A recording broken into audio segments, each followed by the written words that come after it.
We are the Hebrew Israelites. Okay. We are. We're definite Hebrew Israelites. But it was other things that went along with the curses that was put on our people in Deuteronomy 28 chapter. And then once you begin to see these things, you begin to understand why our people walk around in darkness as far as religious doctrine is concerned.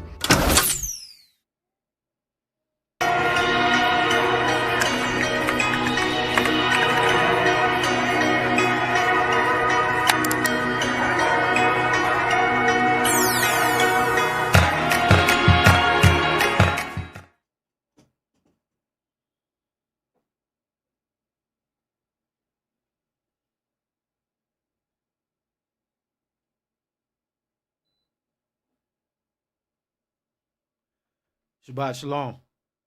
Our scripture reading for today is Yohanan chapter 15, verses 10 through 12. If you keep my commandments, you shall abide in my love, even as I have kept my Father's commandments, and abide in his love. These things have I spoken unto you, that my joy might remain in you, and that your joy might be full. This is my commandment, that you love one another as I have loved you. Shabbat Shalom, family. Our selection today, this joy.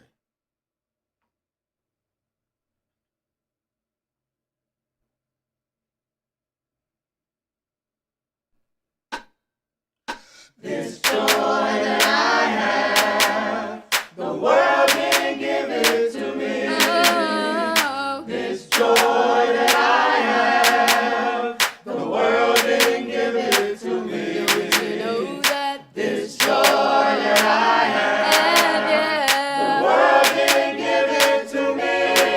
I said, the world didn't give it, the world can't take it away. Oh, this strength that I have.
The oracles of the UCI, 1 Peter chapter 4, verses 7 through 11.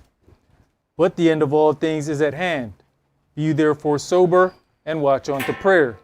And above all things have fervent love among yourselves, for love shall cover the multitude of sins. Use hospitality one to another without grudging. As every man has received the gift, even so minister the same one to another as good stewards of the manifold grace of Elohim. If any man speak, let him speak as the oracles of Elohim.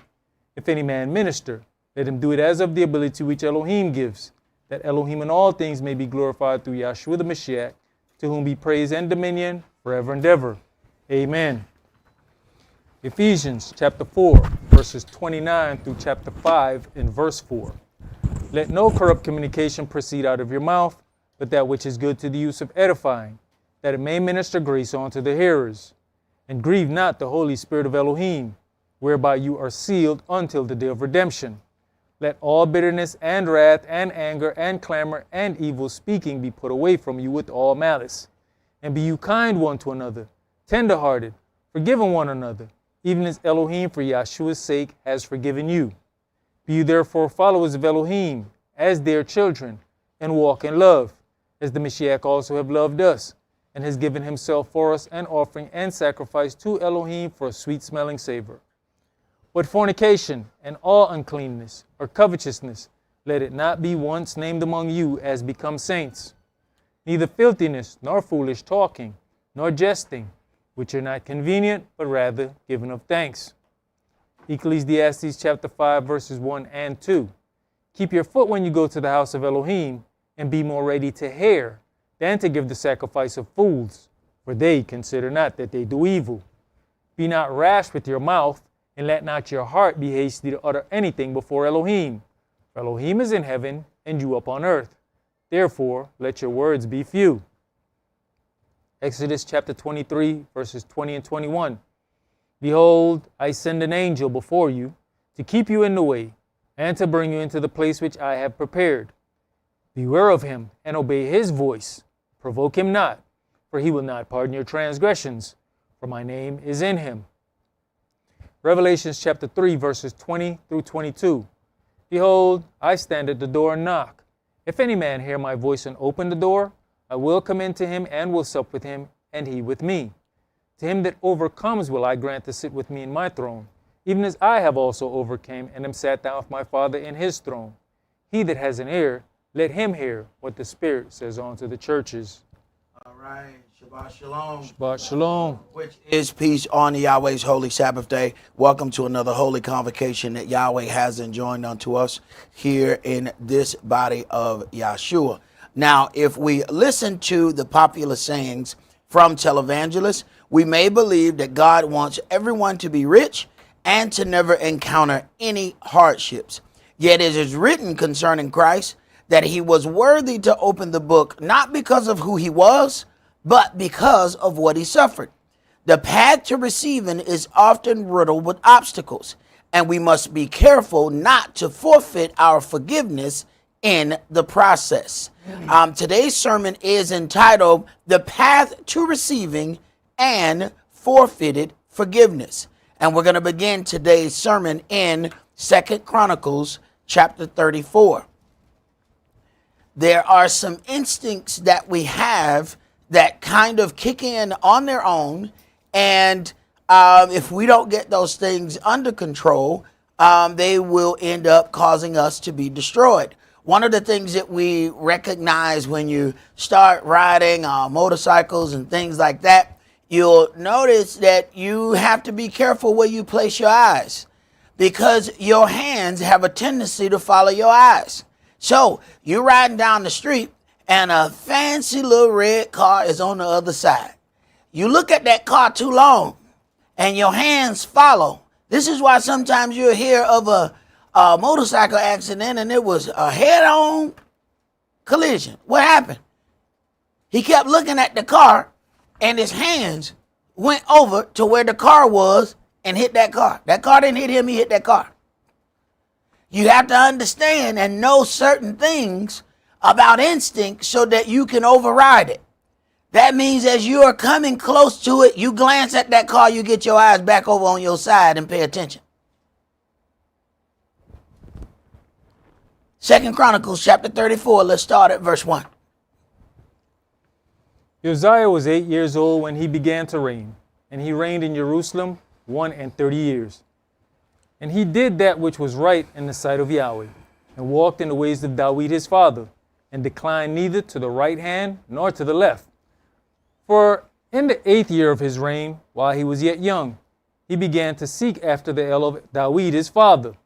And in the 12th year he began to purge Yehuda and Jerusalem from the high places, and the groves, and the carved images, and the molten images. Now you have to consider, now it says he began to reign when he was 8 years old. Now most of us want to be on the playground at 8 years old. Now some people might say, well, wait a minute, this man was robbed of his childhood. Now he should be on the seesaw and the monkey bars and swinging on a swing. But at 8 years old, he's having the weight of a kingdom on his shoulders. But look how fast he starts to put things in order. First of all, verse 2, and he did that which was right in the sight of Yahweh. How is it an 8-year-old can do what is right in the sight of Yahweh, but a 40-year-old can't? Then, verse 3, in the 8th year of his reign, while he was yet young, wait a minute now, this is where everybody else said, well, I want to be going to the skating rink. I want to hang out at the mall. I want to do all of these things. At 16 then, because he started at 8, the 8th year of his reign, he's still young. He began to seek after the Elohim of David his father.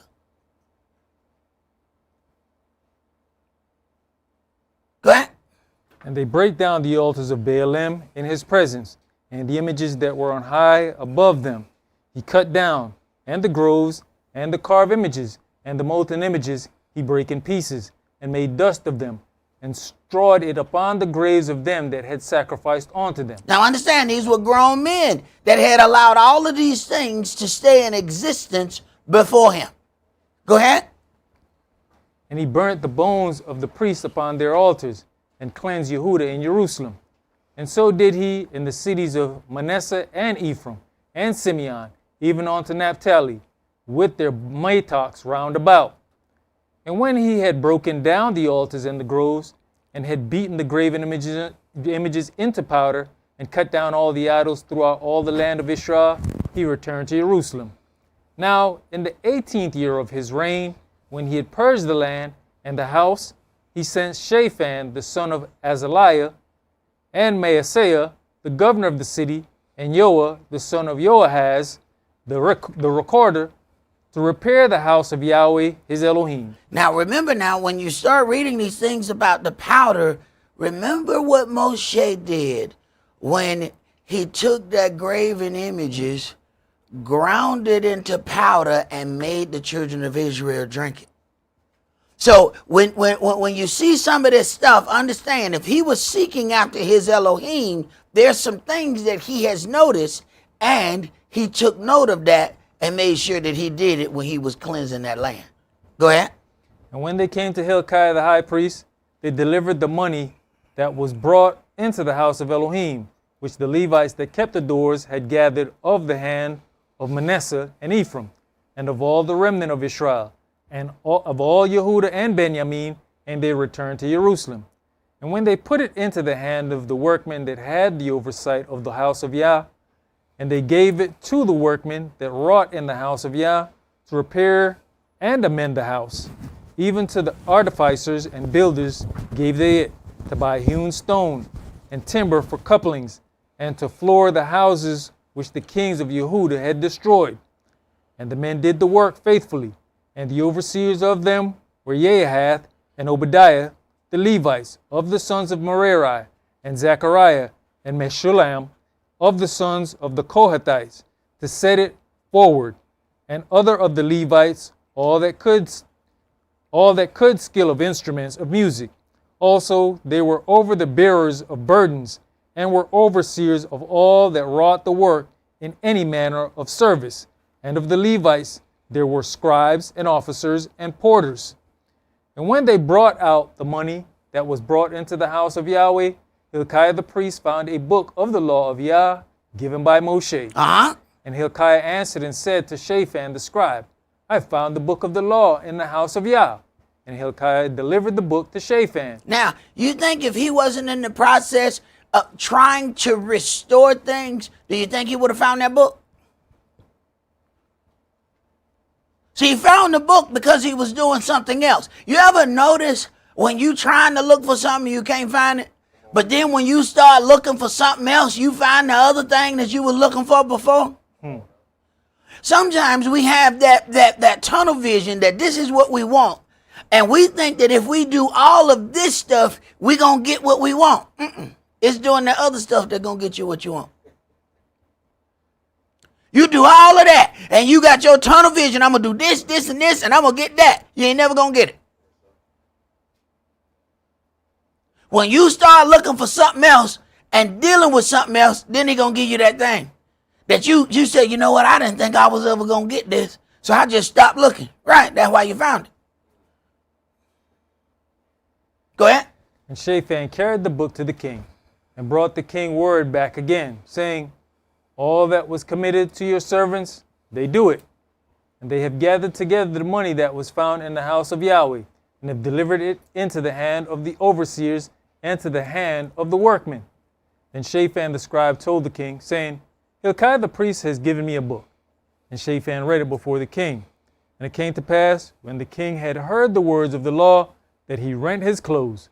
And the king commanded Hilkiah and Ahikam, the son of Shaphan, and Abdon, the son of Micah, and Shaphan the scribe, and Asaiah, a servant of the king's, saying, Go inquire of Yahweh for me, and for them that are left in Israel, and in Yehudah, concerning the words of the book that is found. For great is the wrath of Yahweh that is poured out upon us, because our fathers have not kept the word of Yahweh to do after all that is written in this book. So then consider, he is setting up all of these things out of what he is hearing from the other people that are in charge and what he knows by culture. Think about how strong that culture has to be with him to say, this ain't supposed to be like this. This ain't supposed to be like this. This man started at 8. This a boy. And he said, this ain't right. But he knows who to listen to. Hey, you the one that's over such and such. How should this be? All right, make it happen. Now, in the process, he's now found a book, and now the book goes deeper. Go ahead. And Hilkiah and they that the king had appointed went to Huldah the prophetess, the wife of Shallum, the son of Tikvath, the son of Hasrah, keeper of the wardrobe. Now she dwelt in Jerusalem in the college, and they spake to her in that effect. Now consider what kind of time this must be. You have a boy king and a woman prophetess. What the men doing? What exactly is the men doing? What y'all doing? That there's a boy king. Somebody got to find the book.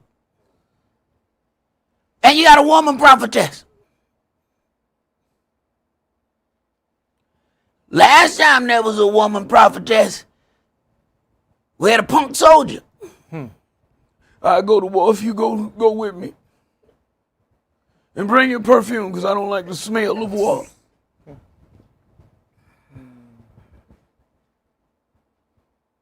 Go ahead. And she answered them, Thus says Yahweh Elohim of Israel, Tell you the man that sent you to me. Thus says Yahweh, Behold, I'll bring evil upon this place and upon the inhabitants thereof, even all the curses that are written in the book which they have read before the king of Yehudah, because they have forsaken me and have burnt incense unto other gods, that they might provoke me to anger with all the works of their hands. Therefore my wrath shall be poured out upon this place, and shall not be quenched.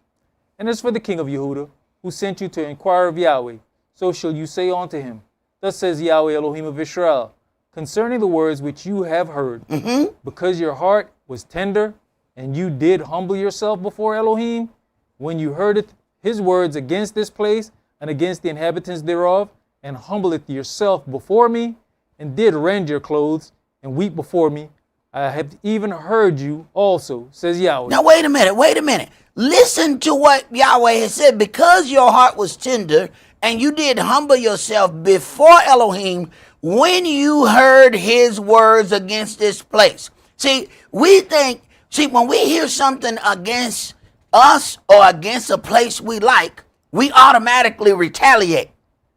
And then later on, we come to, you know what? I'm sorry I called you a monkey's uncle. You know what? No. You know what Yahweh is interested in? How did you act when you heard it? Why? Because that was your truest response. You know what he didn't say? He didn't say because you've done all this other stuff, because, you were the one cleansing it, because you took down this, because you cleansed the altar, you did all of that. You know what he mentioned? What did you do when you heard my words? He couldn't claim all his previous work. Look, the grown men had defiled this. As an 8-year-old, I came in cleansing it. There ain't none of that even come up. What did you say when I started talking? That's what Yahweh is interested in. And sometimes we don't even think about that till 2 months later. See, that initial response is something that we get out of our feelings, out of all of that. Yahweh wanted to know, because you did humble yourself when you heard my words, now I'm going to deal with you differently. Keep reading. 2 Chronicles chapter 34 and verse 28. Behold, I'll gather you to your fathers, and you shall be gathered to your grave in peace. Neither shall your eyes see all the evil that I will bring upon this place and upon the inhabitants of the same. So they brought the king word again. Now consider, he's done all of these things. Yahweh's still finna bring evil.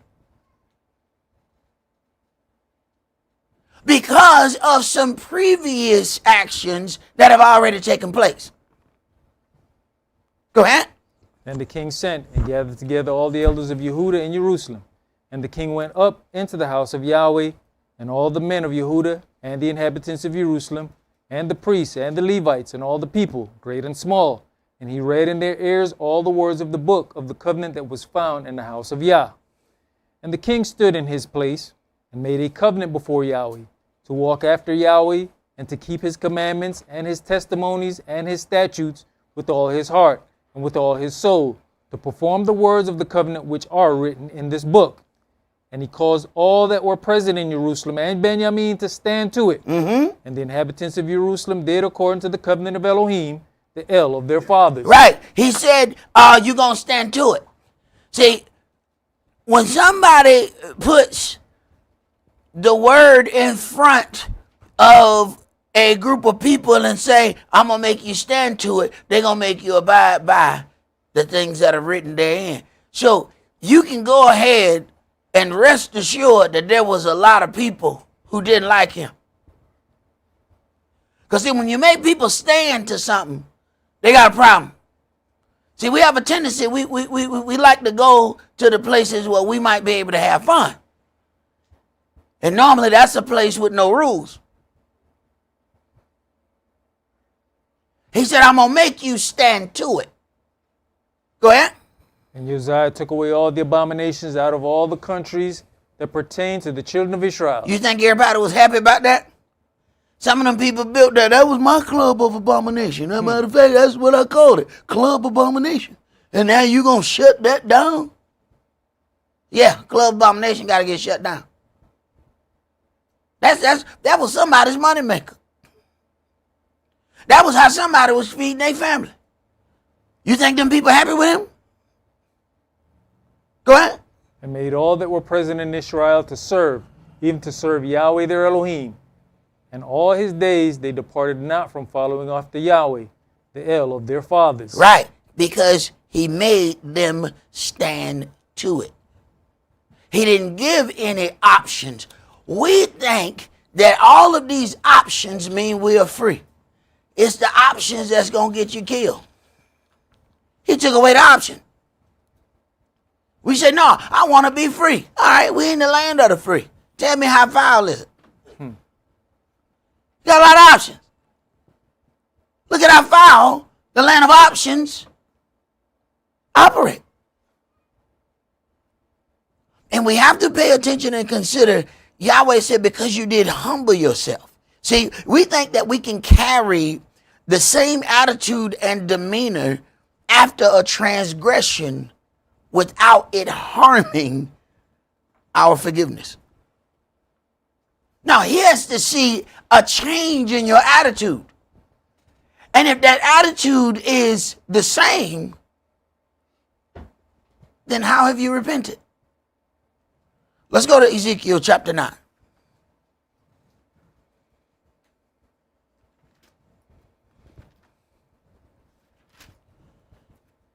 But what happened if he didn't find the book?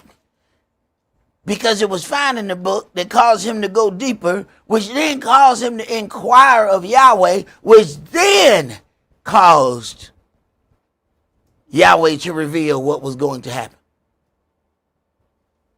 I mean, the destruction was going to happen anyway. How this was going to go down is they were going to find out right before the destruction, because it was already on the way. Ezekiel chapter 9, let's read verses 1 through 11. He cried also in mine ears with a loud voice, saying, cause them that have charge over the city to draw near, even every man with his destroying weapon in his hand. And, behold, 6 men came from the way of the higher gate, which lies toward the north, and every man had a slaughter weapon in his hand. And one man among them was clothed with linen, with a writer's inkhorn by his side. And they went in and stood beside the brazen altar. Understand something. You need to, you got, behold, 6 men came from the way of the high gate, which lies toward the north, and every man a slaughter weapon in his hand. Now, if we sing angels, and there's 6 angels with slaughter weapons, that's where our attention gonna go. But then there's another angel, and all he got is a pen. Y'all know we ain't paying that dude no attention. Mm-hmm. You know that dude with the pen is about to cause you the most problem? He has a writer's inkhorn. Ink don't have no eraser. You're not going to say, you know what, never mind that. Let me. No. It's ink. There ain't no holy whiteout.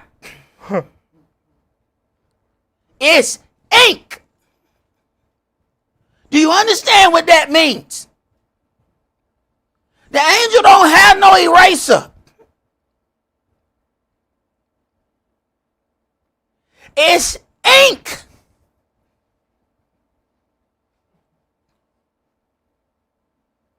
Go ahead, Frank. And the glory of the Elohim of Israel was gone up from the cherub, whereupon he was, to the threshold of the house. And he called to the man clothed with white linen, with linen, which had the writer's inkhorn by his side. And Yahweh said unto him, go through the midst of the city, through the midst of Jerusalem, and set a mark upon the foreheads of the men that sigh and that cry for all the abominations that be done in the midst thereof. Right. He wants to see, how do they operate in the midst of this evil? Are they okay with it, or are they not okay with it? Your attitude and your demeanor decides which side you are on. See, a lot of times what we do, we want to make peace with the unpeaceful. We don't understand that we done took a side. Well, I just want to be neutral. No. You understand neutral is not a gear, right? Forward is a gear. Reverse is a gear. Neutral means you're going to coast into the lake of fire. At least you go forward, you're going to go with authority to the lake of fire. You know that's where you're going. You get to something and you say this ain't right. Boom, I throw it in reverse. I intentionally back up. See, forward and reverse are intentional decisions. Neutral, I'm just going to coast whichever way is easiest. If you put in the neutral and the heel goes that way, then you float that way. If you put it in neutral and the heel's aiming this way, you're going to go this way. You still never made a decision. Yahweh and Yahshua is on one accord. Yahshua said, I wish that you were hot or cold. But being that you are lukewarm, I'm going to spit you out my mouth. You have no purpose. Neutral does not have a purpose. We think neutral means we safe for both sides. Neutral means you're not on either side. Go ahead, Bree. And to the others he said in my hearing, go you after him through the city, and smite. Let not your eyes spare, neither have you pity. Slay utterly old and young, both maids and little children and women. Now, wait a minute. Now, we got to understand that this is a holy proclamation. And within this holy proclamation, he's saying, slay utterly old, young, both maids and little children and women. Go ahead. But come not near any man upon whom is the mark, and begin at my sanctuary. Wait a minute. Now, how did they get the mark? If they sigh and cry for the abominations. Wait a minute. Neutral people didn't get that. Why? Because they didn't want to talk about it. Neutral people didn't want to, I don't want to discuss that. Hear no evil, see no evil, speak no evil, no. Right. So when the destroyers come, oh, the neutral died right off the rip. They have no stance. They in the way. They're not even part of the evil. Just get that. You just die automatically. Move out the way. Cause I'm trying to fight them, and you getting them away. Move. You're not even. You like that dude on the basketball court they call self check. When he get the ball, don't even worry about self check. He can't dribble. He can't run. He not gonna hit nothing. He self check. Don't even worry about self check. Just move self check out the way. All right. He's not even. Don't even count him. Okay. It's 5 against 4. He said, but they got 5 men. Trust me, they got 4. Self-check, don't even count self-check. Go ahead. Then they began at the ancient men which were before the house. Still in order. You start according to where the honor go. Start at the head of the house. Isn't that what Yahweh do when he go to a house? All right, well, what do he do right here? Who the head of the house? The elders. Start with them. And if they ain't got no mark on their head, it's because they hadn't said anything either. Because they decided to be neutral. Get rid of them. Go ahead. And he said unto them, defile the house, and fill the courts with the slain. Go you forth. And they went forth and slew in the city. And it came to pass, while they were slaying them, and I was left, that I fell upon my face, and I cried, and I said, Ah, Adonai Elohim, will you destroy all the residue of Israel in your pouring out of your fury upon Jerusalem? Then said he unto me, the lawlessness of the house of Israel and Yehuda is exceeding great, and the land is full of blood, and the city full of perverseness. For they say, Yahweh has forsaken the earth, and Yahweh sees not. And as for me also, mine eyes shall not spare, neither will I have pity, but I will recompense their way upon their heads. And behold, the man clothed with linen, which had the inkhorn by his side, reported the matter, saying, I have done as you have commanded me. The man which had the inkhorn by his side reported the matter, saying, I have done as you have commanded. He did not come back with an excuse. He did not come back with, okay, what had happened was, well, I was going to do it, but then east wind came. No. His report to Yahweh is real short. I have done what you have commanded me. Real short report. The longer that report, the more problems in your report. Let's go to Genesis chapter 29.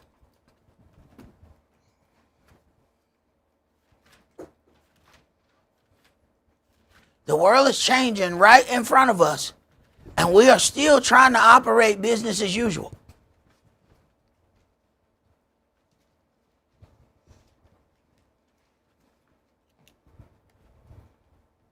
Genesis chapter 29, and let's start at verse 1. Then Jacob went on his journey and came into the land of the people of the east. And he looked, and behold, a well in the field. And lo, there were 3 flocks of sheep lying by it. For out of that well they watered the flocks, and a great stone was upon the well's mouth. And thither were all the flocks gathered. And they rolled the stone from the well's mouth, and watered the sheep, and put the stone again upon the well's mouth in his place. Jacob said unto them, My brethren, whence be you? And they said, Of Haran are we. And he said unto them, Know you Laban the son of Nahor? And they said, We know him. And he said unto them, Is he well? And they said, He is well. And behold, Rachel his daughter comes with the sheep. And he said, Lo, it is yet high day, neither is it time that the cattle should be gathered together. Water you the sheep, and go and feed them. And they said, We cannot, until all the flocks be gathered together, until they roll the stone from the well's mouth. Then we water the sheep. And while he yet spake with them, Rachel came with her father's sheep, for she kept them. And it came to pass, when Jacob saw Rachel, the daughter of Laban, his mother's brother, and the sheep of Laban, his mother's brother, that Jacob went near, and rolled the stone from the well's mouth, and watered the flock of Laban, his mother's brother. And Jacob kissed Rachel, and lifted up his voice, and wept. Jacob told Rachel that he was her father's brother, and that he was Rebekah's son. And she ran and told her father. And it came to pass, when Laban heard the tidings of Jacob, his sister's son, that he ran to meet him, and embraced him, and kissed him, and brought him to his house. And he told Laban all these things. Now, I want the young men to make sure they pay attention right here, verse 11. And Jacob kissed Rachel and lifted up his voice and wept. You know, if she don't want this kiss, that's sexual assault, right? You know you're going to jail, right? The difference in between you getting locked up and not being locked up is she wanted that kiss. Sometimes you think something and it ain't what you think. Somebody might be presenting some mixed messages. You better make sure that them messages is right. You better make sure that you're on the right channel. Because if you're looking at channel 2 and she on channel 5, you're going to jail.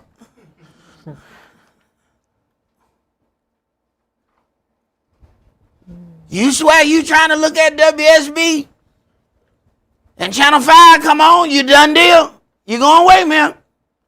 Make sure you understand. Go ahead. And Laban said to him, Surely you are my bone and my flesh. And he abode with him the space of a month. Laban said unto Jacob, Because you are my brother, should you therefore serve me for naught? Tell me, what shall your wages be? And Laban had 2 daughters. The name of the elder was Leah, and the name of the younger was Rachel. Leah was tender-eyed, but Rachel was beautiful and well-favored. Jacob loved Rachel, and said, I will serve you 7 years for Rachel, your younger daughter. And Laban said, It is better that I give her to you than that I should give her to another man. Abide with me. Jacob served 7 years for Rachel, and they seemed unto him but a few days, for the love he had to her. Now, within this time, Laban has also learned how he has been multiplied since Jacob has come.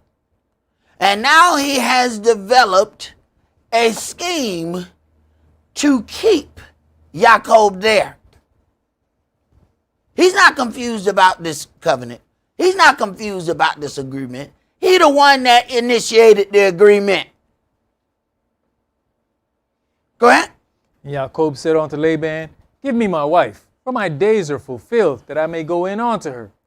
And Laban gathered together all the men of the place, and made a feast. And it came to pass in the evening, that he took Leah his daughter, and brought her to him, and he went in unto her. And Laban gave unto his daughter Leah Zilpah his maid for an handmaid. And it came to pass that in the morning, behold, it was Leah. And he said to Laban, What is this you have done unto me? Did not I serve you for Rachel? Wherefore then have you beguiled me? Laban said, It must not be so done in our country, to give the younger before the firstborn. Now he had 7 years. to tell that little tidbit of information. Go ahead. Fulfill her week, and we will give you this also for the service which you shall serve with me yet 7 other years. Now, he said, I got me 7 more years. I got 2 daughters. So 7 more. By 7, I'm going to be rich. Because if you brought me this, the kind of increase that your God has got attached to you, I need you to stay here. So he orchestrates this. So now he got another 7 years to serve. Go ahead. And Jacob did so and fulfilled her week, and he gave him Rachel his daughter to wife also. And Laban gave to Rachel his daughter Bilhah, his handmaid, to be her maid. And he went in also unto Rachel, and he loved also Rachel more than Leah, and served with him yet 7 other years. And when Yahweh saw that Leah was hated, he opened her womb, for Rachel was barren. Now, you have to ask yourself a question. All right. Right here, because a lot of times when we think we have the rights, especially if we feel like something was done wrong to us. All right. So the man was supposed to be marrying one daughter. He was tricked by the father to marry the other daughter. Now he has to serve 7 more years. Now the first daughter is hated. And a lot of people said, well, she knew that was supposed to be her sister's husband, and she went in unto that man. Okay, if all of that is what it is, and everybody can see that it's wrong, why Yahweh in it? Why Yahweh in? Why does he even get into this? And when Yahweh saw that Leah was hated, he opened her womb, but Rachel was barren. Why is he in it?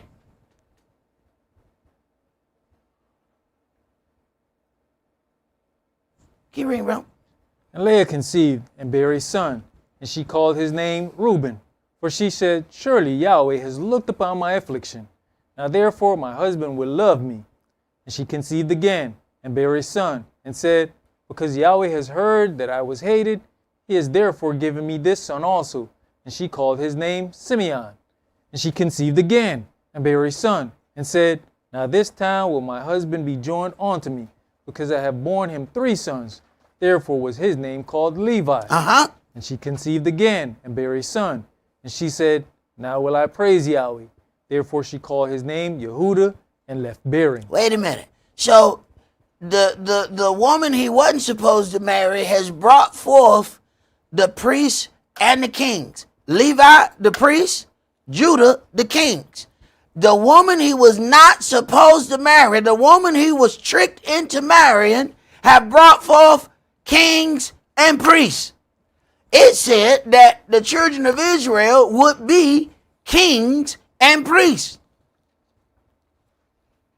But that comes from the union that he was tricked into getting to.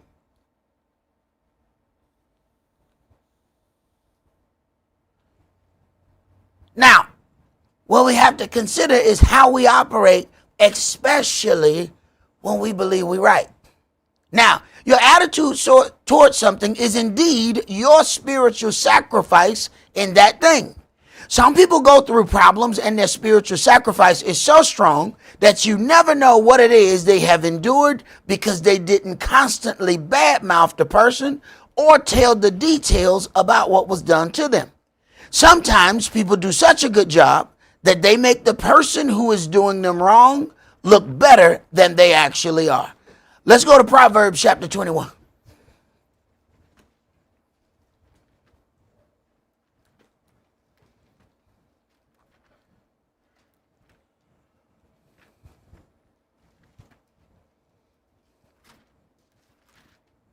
You couldn't tell Rachel and Jacob that they wasn't justified in mistreating Leah.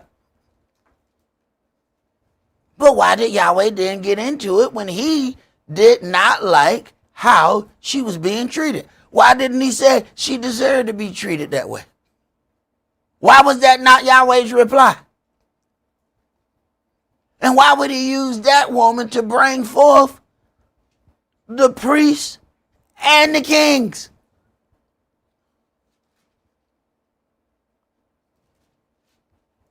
Proverbs chapter 21, and I want you to start at verse 1. The king's heart is in the hand of Yahweh, as the rivers of water. He turns it whithersoever he will. Every way of a man is right in his own eyes, but Yahweh ponders the hearts. Right. Every way of a man is right in his own eyes, but have you considered, how does Yahweh look at that? Have you ever asked that? How does Yahweh see this thing? We automatically assume if we see the thing one way, then Yahweh sees it the way we see it. Go ahead. To do justice and judgment is more acceptable to Yahweh than sacrifice. And high look and a proud heart, and the plowing of the wicked is sin. The thoughts of the diligent tend only to plenteousness, but of everyone that is hasty only to want. The getting of treasures by a lying tongue is a vanity tossed to and fro of them that seek death. The robbery of the wicked shall destroy them, because they refuse to do judgment. The way of man is froward and strange, but as for the pure, his work is right. It is better to dwell in a corner of the housetop than with a brawling woman in a wide house. The soul of the wicked desires evil. His neighbor finds no favor in his eyes. When the scorner is punished, the simple is made wise, and when the wise is instructed, he receives knowledge. The righteous man wisely considered the house of the wicked, but Elohim overthrows the wicked for their wickedness. Whoso stops his ears at the cry of the poor, he also shall cry himself, but shall not be heard. A gift in secret pacifies anger, and a reward in the bosom strong wrath. It is joy to the just to do judgment, but destruction shall be to the workers of lawlessness. The man that wanders out of the way of understanding shall remain in the congregation of the dead. He that loves pleasure shall be a poor man. He that loves wine and oil shall not be rich. Why? Because all of these things are going to take all your money. People don't understand. Every time you leave the house, it's going to cost you some money. And we constantly want to go out. We want to go and see the whole world. It's going to cost you money every time. He that loves pleasure shall be poor.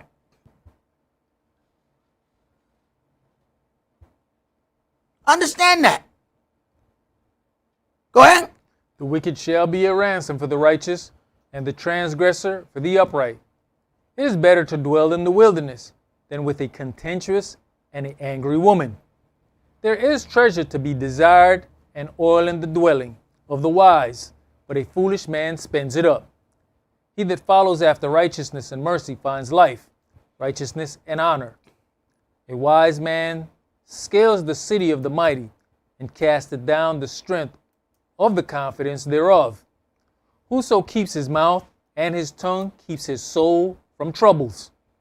Proud and haughty scorner is his name, who deals in proud wrath. Now, we have to consider something. It says it's better to dwell in the wilderness than with a contentious and angry woman. We have to consider how Rachel operated when, of course, she believed she was right. It says it's better to dwell in the corner of a housetop than with a brawling woman in a wide house. If you're in a wide house, you're in a big house. He said, look, I'd rather go live on the roof than to be in this fine house with a brawling woman. But what happens when that situation feels just?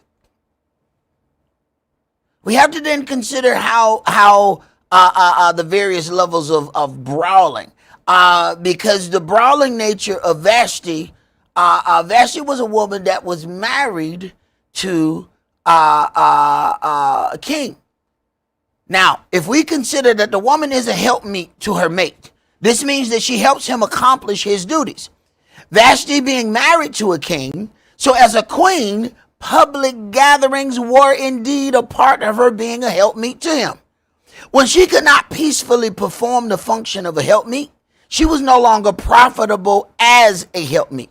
And at that moment, not only did she become unfruitful, she became the destroyer of fruit. Her attitude was affecting and possibly infecting the people around her. At that point, the ties had to be severed. There are some people that are added to your life merely for you to suffer. And we say, man, that is absolutely horrible. But that suffering then enables you to possess something greater than what you have now. Let's go to Proverbs chapter 24. See, Yahweh's ways are not our ways. There's some things that we want to just be handed unto us. And Yahweh going to give you what you ask for, but you're going to have to earn it. You're just not going to like the way you got to earn it. But He's going to get it to you.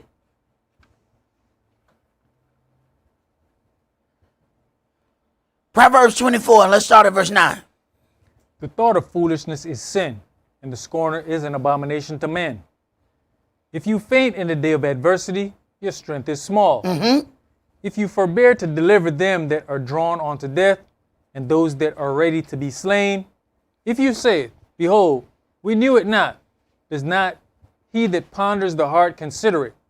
And he that keeps your soul, does not he know it? And shall not he render to every man according to his works?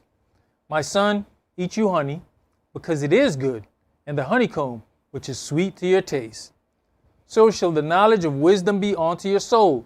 When you have found it, then there shall be a reward, and your expectation shall not be cut off. Lay not wait, O wicked man, against the dwelling of the righteous. Spoil not his resting place. For a just man falls 7 times. Do we believe that a just man never falls?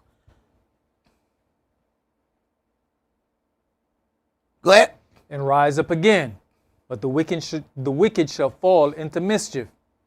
Rejoice not when your enemy falls, and let not your heart be glad when he stumbles. Wait a minute. Here is where your attitude and your demeanor is a spiritual sacrifice for you. How did you act when your enemy fell? Was you throwing a party? Were you throwing a party when your enemy fell? You sending out invites? Hey, how y'all doing? Come to my house, man. We have drinks and everything. What happened? Jimmy fell. What? This is the Jimmy fail party? Go ahead. Lest Yahweh see it, and it displease him, and he turn away his wrath from him. Wait a minute. Now you have affected even Yahweh rendering just judgment and vengeance for you by your attitude and demeanor. You got so happy that Yahweh said, well, I must be done. Why? Because you started celebrating. Now, I had 3 more levels of things that I was about to do to Jimmy, but you threw a Jimmy doesn't fail party. Normally, those parties only happen at the end. So I figured I must be done. This is what you're telling your God. Now, the job didn't get finished because you were celebrating. Go ahead, Pri. That was at verse 18. That was it. Go to Yohanan chapter 8. John chapter 8.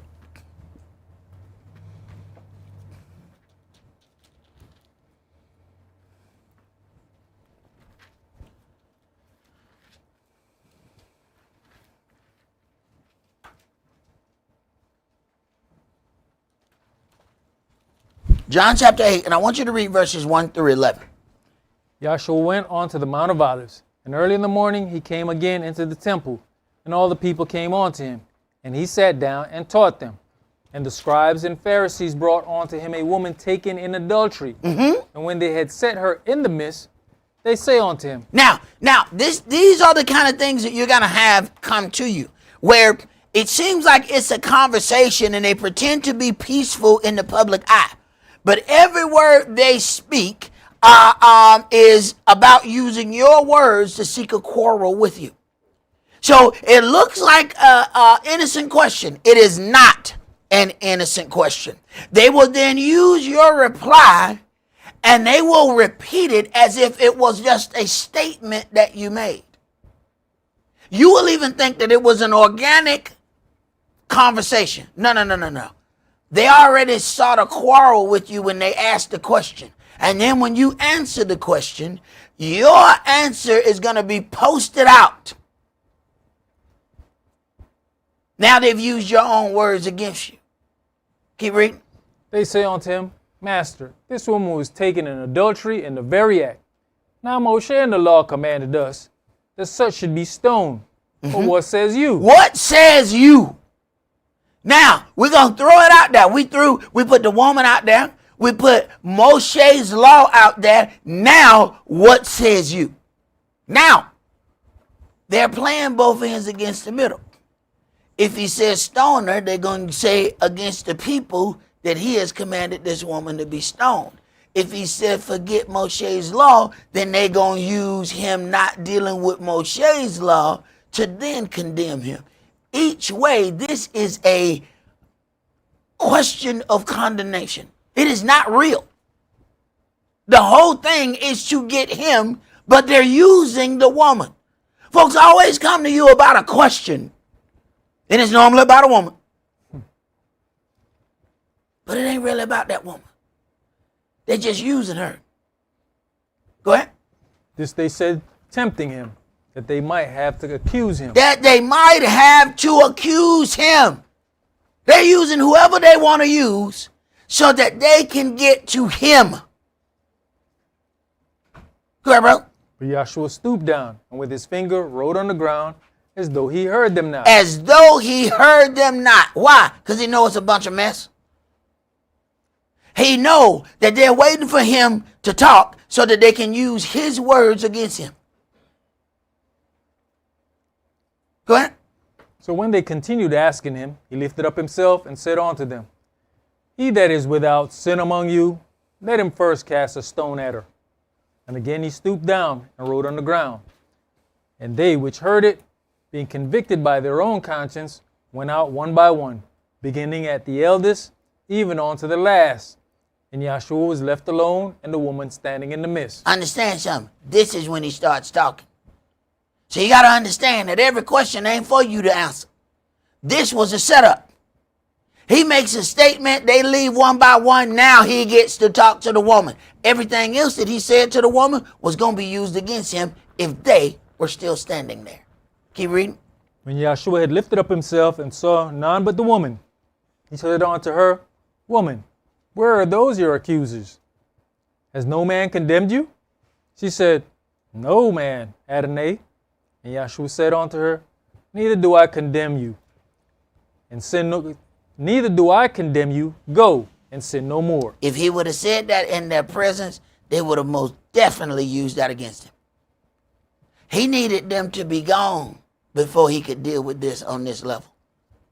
So he did what he had to do to make sure that they exited that area. Let's go to Matthew chapter 22. So this is something, as it is written, marvel not if they have called the master of the house Beelzebub, how much more should they call you? So then you need to get ready for these same type of games. Matthew chapter 22. And we're going to read verses 15 through 22. Then went the Pharisees and took counsel how they might entangle him in his talk. Pause.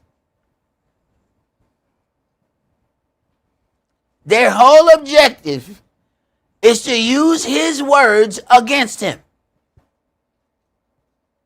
How they might entangle him in his talk. This is where it looks like an organic conversation and then it leads to something. No. It's going exactly what they planned on it going. Go ahead. And they sent out unto him their disciples with the Herodians, saying, Master, we know that you are true, and teacheth the way of Elohim in truth. Neither careth you for any man, for you regardeth not the person of men. Beware of him that bloweth smoke. Go ahead. Tell us therefore, what thinketh you? There you go. So first, pay attention. First come the smoke, where it seems like they are complimenting you on how great you are. All right? Pay attention to the setup. Then they make a statement, we know you don't regard man. You're so much greater than that. Now tell me, what thinketh you? Now here come the hook. Go ahead. Is it lawful to give tribute unto Caesar or not? Now, if he answered this question the wrong way, he's just going against the ruling authority. Go ahead. But Yahshua perceived their wickedness and said, why tempt you me, you hypocrites? He perceived their wickedness. He knew it was a game. Now see, what happened though when somebody walk up and they don't perceive the wickedness, and somebody asks a question and he answers harshly, say, I thought he was supposed to be a holy man. Look how he came off. He just railed on those people. Look how he talked to him. He just mean. Go ahead. Show me the tribute money. And they brought unto him a penny. And he said unto them, whose is this image and superscription? Whose face on it? Whose face on it? Go ahead. They say unto him, Caesar's. Then says he unto them, render therefore unto Caesar the things which are Caesar's, and unto Elohim the things that are Elohim's. When they that heard these words, they marveled and left him and went their way. Right, because they realized they were not able to trap him with this question. Now, did you think he answered the question? Let's go to Matthew chapter 17.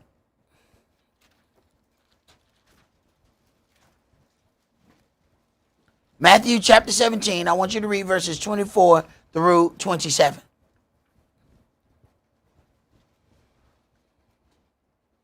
And when they were come to Capernaum, they that received tribute money came to Cephas and said, does not your master pay tribute? He says, yes. And when he was come into the house, Yahshua prevented him, saying, what thinketh you, Simeon? Of whom do the kings of the earth take custom or tribute? Of their own children or of strangers? Cephas says unto him, of strangers. Yahshua says unto him, then are the children free. Notwithstanding, least we should offend them. Notwithstanding, he just said, no, we ain't supposed to be spending. We free. Notwithstanding, least we should offend them. Go ahead. Go you to the sea, and cast an hook, and take up the fish that first comes up. And when you have opened his mouth, you shall find a piece of money. That take and give unto them for me and you. Go ahead and pay the tribute for me and you. Go ahead and pay that tax that they putting on us. So then, this question that came later was a setup question. It was a setup question so that they can get him to say, do not pay taxes, and now they can go ahead and use that to get him locked up. So did he just go out and say, hey, I'm the son of Elohim. I answer this however I want to answer. He still answered in wisdom. Let's go to 2 Corinthians chapter 10. Sometimes we think because we have the power to act a certain way, that means that we should. Some of the same restraints that we can have from 9 to 5, we get off work and all of a sudden we ain't got no restraint. Everybody say something to us, we got to let them know. I don't appreciate how you came at me. I don't appreciate, well, wait a minute. Susan and HR just said some nasty stuff to you. And you said, yes, ma'am. I'll be right down there, Miss Susan. Now you waited till she walked off. I can't stand her. Wait a minute. Why you ain't say it to her face like you did the saints? You told the saints what you didn't like. You roll your eyes. Matter of fact, the saints spoke to you. You didn't speak back. You didn't like Susan from HR, but when she walked in the room, you acknowledged her. How you doing now, Miss Susan? Oh, okay, so you got manners from 9 to 5, but none between 5 to 9. Oh, okay. You see how that work out with salvation. 2 Corinthians chapter 10, and let's start at verse 1. Now I, Saul, myself beseech you by the meekness and gentleness of Yahshua, who in presence I am base among you, but being absent am bold toward you.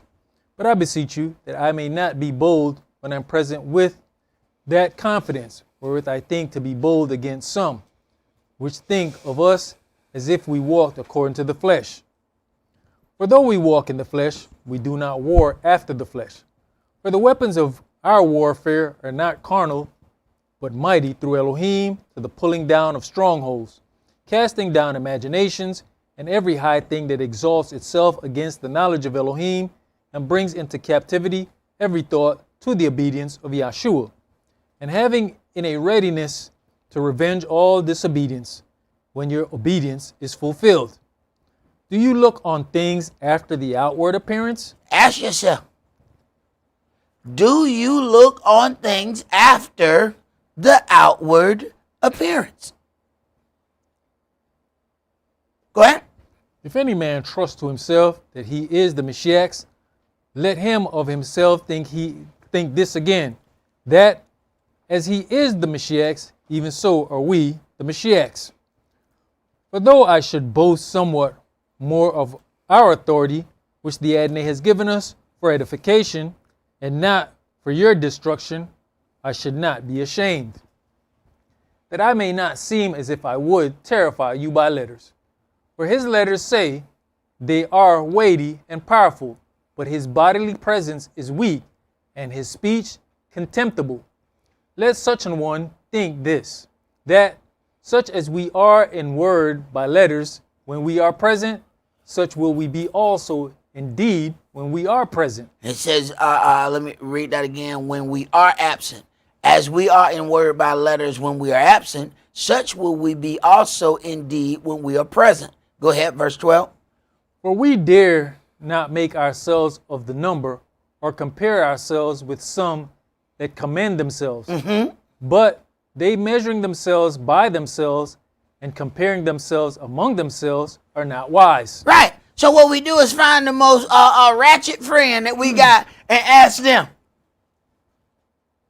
am I the most horrible thing? No, you great. You do know they ratchet, right? You just ask a person that believe in the devil, how are you in God's eyes? They God is the devil.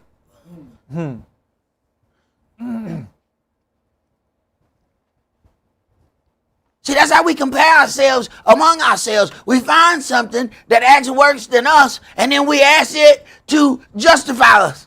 And of course it does, because it's more wicked than you.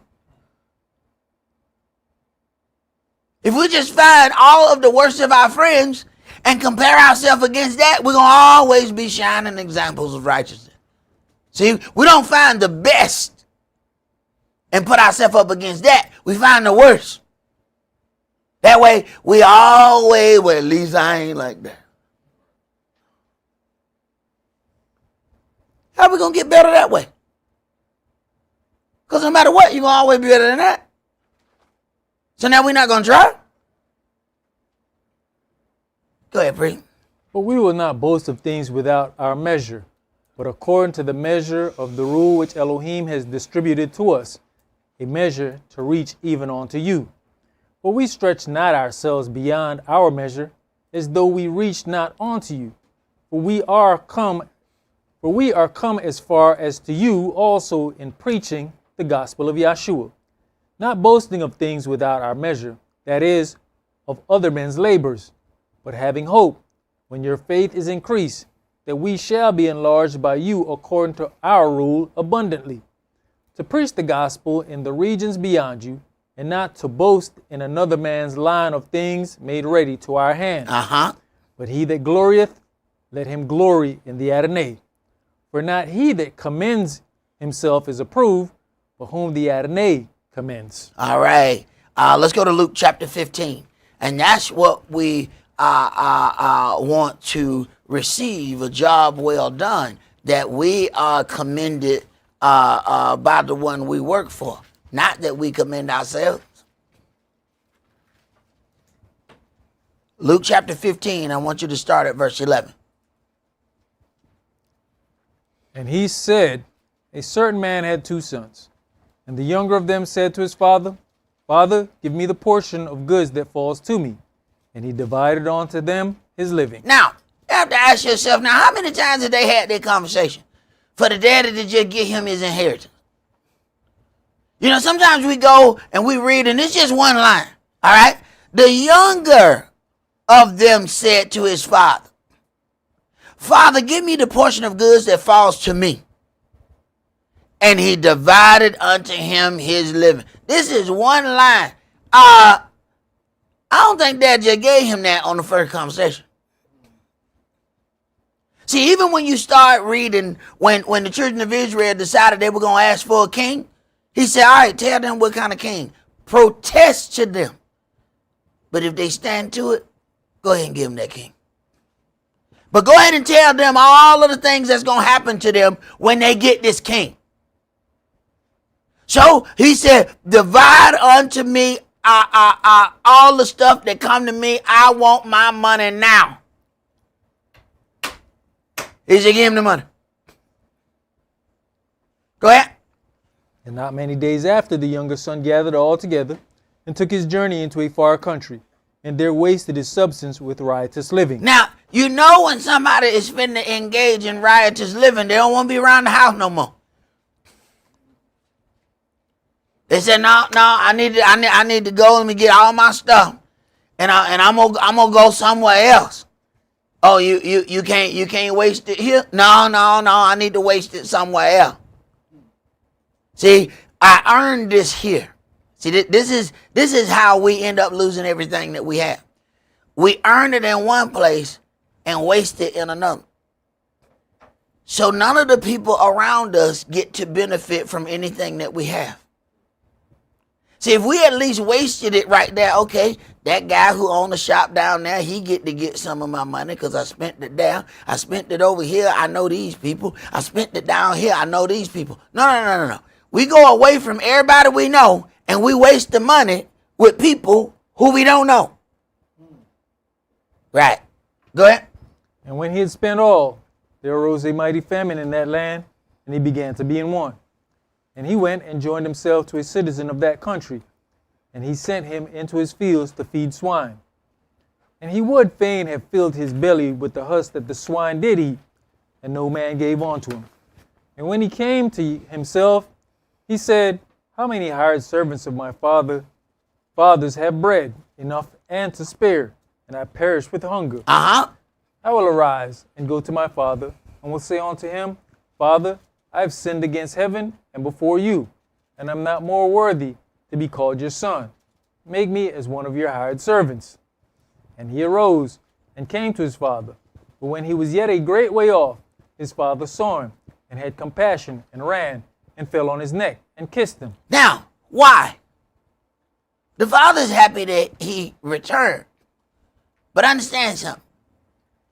You think the father didn't know that he was going to go out there and waste all of that? He's just happy he still got a son when all this is done. Go ahead. And the son said unto him, Father, I have sinned against heaven and in your sight, and am no more worthy to be called your son. But the father said to his servants, Bring forth the best robe and put it on him, and put a ring on his hand and shoes on his feet. Now, I need you to notice the daddy didn't answer this statement.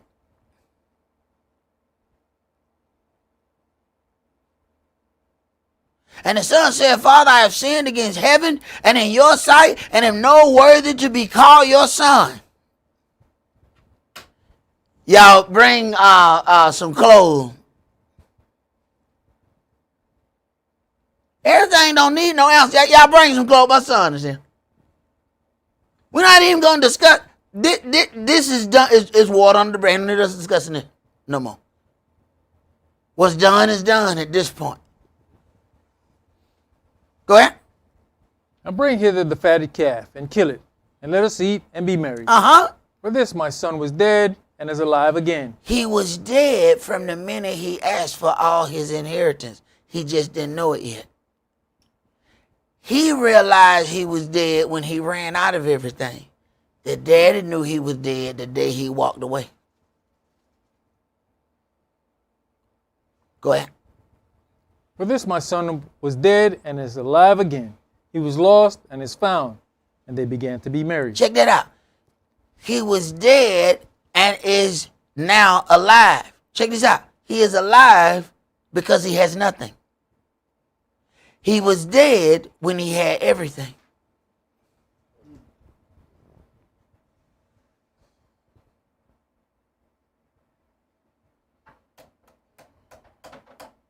Go ahead. Now his eldest son was in the field, and as he came and drew near to the house, he heard music and dancing. And he called one of the servants and asked what these things meant. And he said unto him, Your brother is come, and your father has killed the fatted calf, because he has received him safe and sound. Now the father is on one level, but the brother is now on another level. And this is what happens when we, in our younger days, we focus on things, and oftentimes it's the wrong thing that we're focusing on. Go ahead. And he was angry. And would not go in. Therefore came his father out and entreated him. And he answering said to his father, Lo, these many years do I serve you, neither transgressed I at any time your commandment. And yet you never gave me a kid that I might make merry with my friends. Now, he is angry with his father. He said, You ain't never thrown me no party. All I do here is work for you. You ain't never done none of this for me, and you going to throw a party for him, and he done wasted your money. Go ahead. But as soon as this your son was come, As soon as this your son, he ain't even his brother no more. He your son. Your son on. You mean your brother? No, I mean your son. Go ahead. which has devoured your living with harlots. Devoured your living with harlots. Go ahead. You have killed for him the fatted calf. You done made a feast for him. He's angry. His eye is on the wrong thing. Keep reading. And he said unto him, Son, you are ever with me, and all that I have is yours. Do you understand that you arguing about a party? Everything you see now solely belongs to you. And you talking about the fatted calf? All the calf are yours. All the buildings are yours. The house, yours. The horses, yours. And you're arguing about a party. Your eye ain't right, son. His eye wasn't right. That's what caused him to leave. And your eye ain't right because you focusing on the party. Boy, you rich.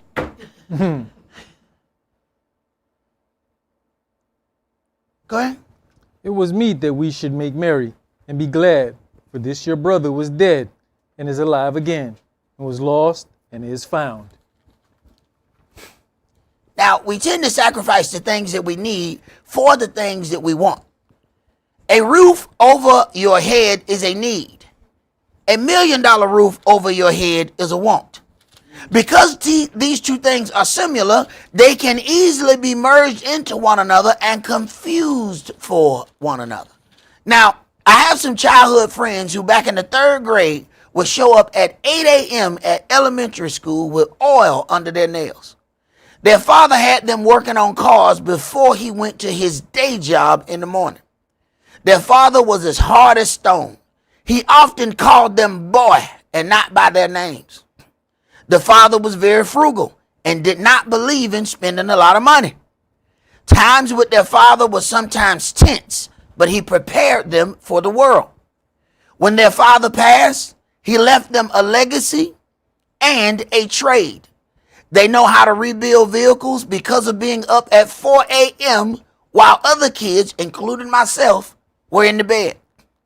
But now while the rest of us go to work, they are in control of their lives and go on long trips whenever they please. While everyone else spends most of their time working for a house, They have secure houses. The oldest son didn't understand what the focus was. Sometimes folks go and they say, oh, I want to take up for this person. What do you want to take up for this person? That person rich. That person own 2 houses. You don't even know it yet. They don't even know they own 2 houses. He getting mad because of a party. What you get mad for? All this property belong to you. Who you think get this? The working that you think you working for the Father, you working for yourself because this your stuff. But because we don't understand that, we want to jump out with the world and go discover it like the one who goes and blows all his stuff. Our timing and our focus is off. Let's go to Proverbs chapter 18.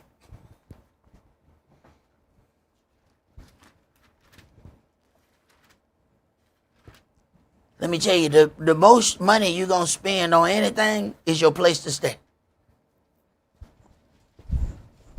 Imagine if you can secure that in your early years. Do you understand how the rest of your life is now breeze? But you know, that ain't what we're considering. We're considering everything else. No. The most money you're going to spend is to secure where you lay your head. Imagine if that gets secured.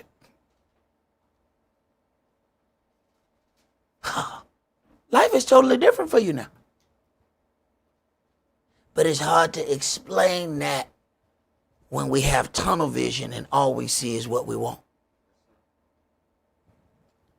Proverbs chapter 18, let's start with verses 1 through 8. Through desire, a man having separated himself seeks and intermeddleth with all wisdom. A fool has no delight in understanding, but that his heart may discover itself. That is hard. What do you think we out trying to travel the world for? What do you think we out doing this? That we can discover our own foolish, wicked heart. As soon as we discover it, we're going to discover we ain't got no more money. You spend all this money to find yourself. And here you are. I could have told you this for free. See, folk who done blew some money, they hear that differently. See, y'all who ain't never blown no money before, this sound like smoke. Preacher's talking that junk.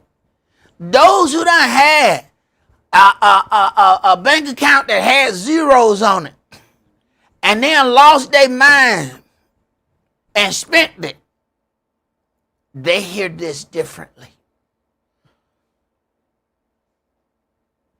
Go ahead. When the wicked comes, then comes also contempt, and with ignominy reproach.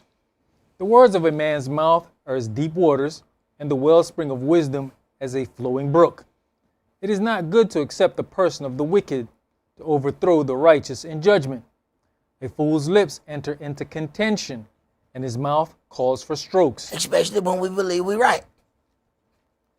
The question is, how can you operate even when you think you're right? See, a lot of us can be quiet when we know we're wrong. But no. How did you operate when you thought you were right? That's what Yahweh want to know. How did you operate when the power was in your hand? Go ahead. A fool's mouth is his destruction, and his lips are the snare of his soul. The words of a talebearer are as wounds, and they go down into the innermost parts of the belly. Verse 8. Jump to verse 14. The spirit of a man will sustain his infirmity, but a wounded spirit who can bear? The heart of the prudent gets knowledge, and the ear of the wise seeks knowledge. A man's gift makes room for him and brings him before great men. He that is first in his own cause seems just, but his neighbor comes and searches him. He that is first in his own cause seems just, but give it a minute. Go ahead. The lot causes contentions. The lot causes contentions to cease and parts between the mighty. A brother offended is harder to be won than a strong city, and their contentions are like the bars of a castle. A man's belly shall be satisfied with the fruit of his mouth, and with the increase of his lips shall he be filled. Death and life are in the power of the tongue, and they that love it shall eat the fruit thereof. All right, so what is it going to bring you, death, or is it going to bring you life? Let's go to Ecclesiastes chapter 11. Now we have to consider that on all levels. If life and death is in the power of the tongue, what did you say when you thought you were right? Because you know we talk different when we think we're right. No. It's now we say it with a chest. No, it's got a little umph in it. Oh, it's got extra hot sauce on it. When we think we're right. What if Yahweh deliberately orchestrates something so it looks like you're right? Just to see how you gonna operate.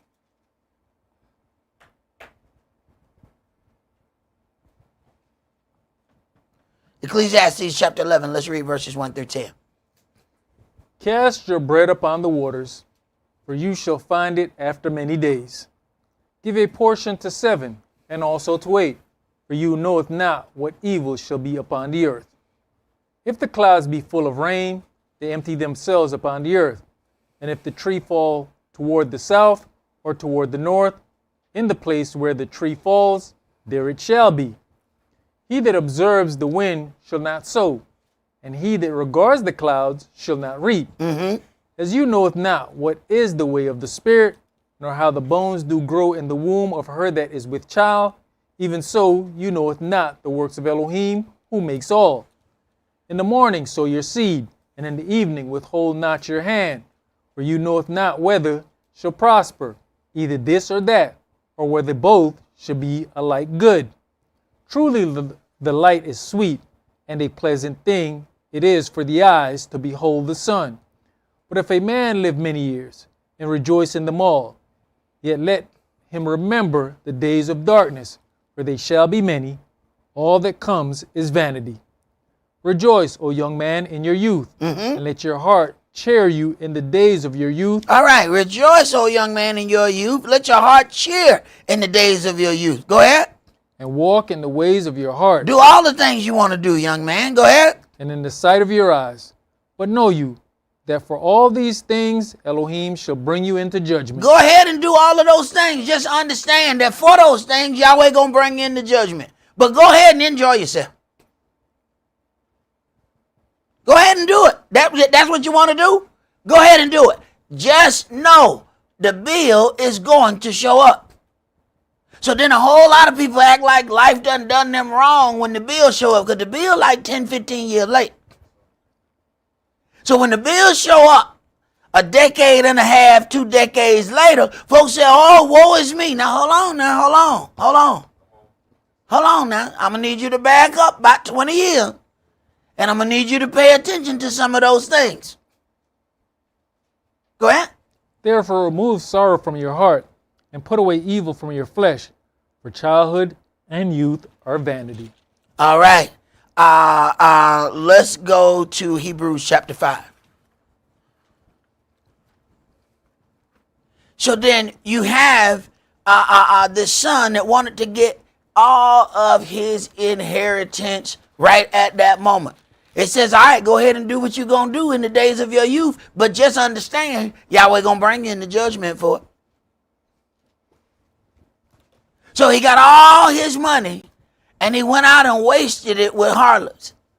Had he got that money later, he would have done a little bit different. Why? Because his mind and his heart would have been different by the time he got it. Hebrews chapter 5, let's read verses 1 through 14. For every high priest taken from among men is ordained for men in things pertaining to Elohim, that he may offer both gifts and sacrifices for sins.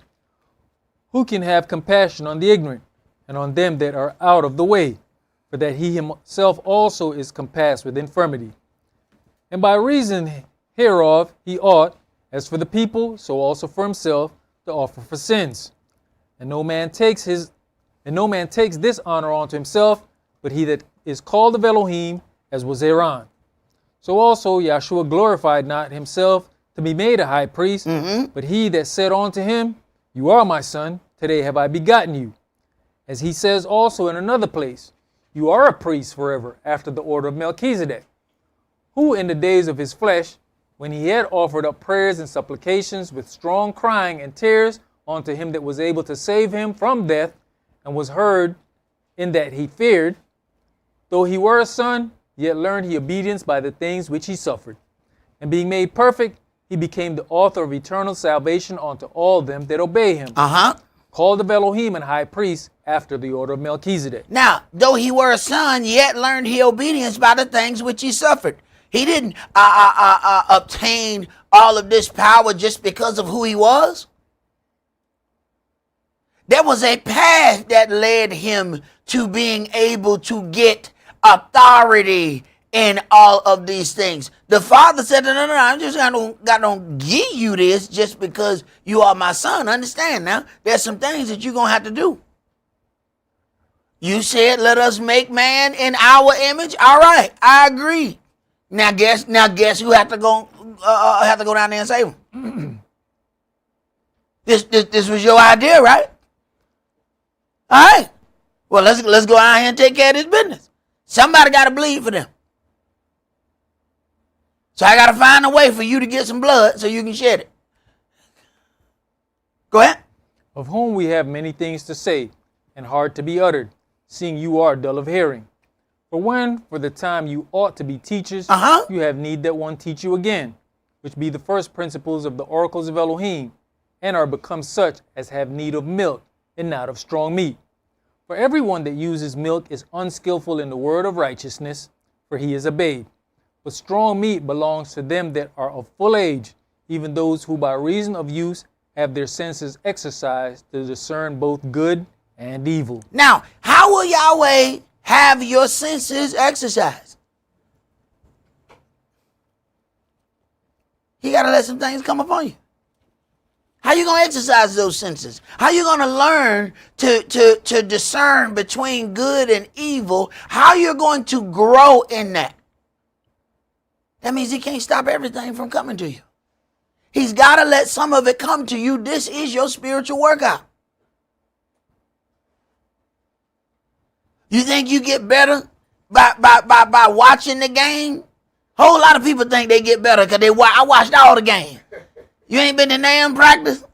You ain't never even held a ball in your hand. But in your mind, you hit every three. In your mind, you the best player in your mind. But if your senses are going to be exercised, you're going to have to do more than watch. You're going to have to get in that game. Let's go to Revelation chapter 5.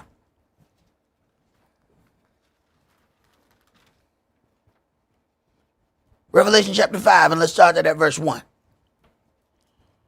And I saw in the right hand of him that sat on the throne a book written within, and on the backside sealed with 7 seals. And I saw a strong angel proclaiming with a loud voice, Who is worthy to open the book, and to loose the seals thereof? And no man in heaven, nor on earth, neither under the earth, was able to open the book, neither to look thereon. And I wept much, because no man was found worthy to open and to read the book, neither to look thereon. And one of the elders says unto me, Weep not. Behold, the Lion of the tribe of Yehudah, the root of David, has prevailed to open the book and to loose the 7 seals thereof. So then, Yahshua, then, it says that he was made a priest, even though he was not out of Levi, and then he was a king being out of Judah. So now Yahweh has combined the priesthood and the kingship. All of that comes from Leah, the sister that was hated. Okay, go ahead. And I beheld, and lo, in the midst of the throne and of the 4 beasts, and in the midst of the elders, stood a lamb as it had been slain, having 7 horns and 7 eyes, which are the 7 spirits of Elohim sent forth into all the earth. And he came and took the book out of the right hand of him that sat upon the throne. And when he had taken the book, the 4 beasts and 24 elders fell down before the Lamb, having every one of them harps and golden vials full of odors, which are the prayers of saints. And they sung a new song, saying, You are worthy to take the book and to open the seals thereof. Now, why are you worthy? You worthy because you're the son of Elohim? Keep reading. For you were slain and has redeemed us to Elohim. Wait a minute. He ain't worthy because people say, oh, worthy is the name. Of course, they're going to use that other name.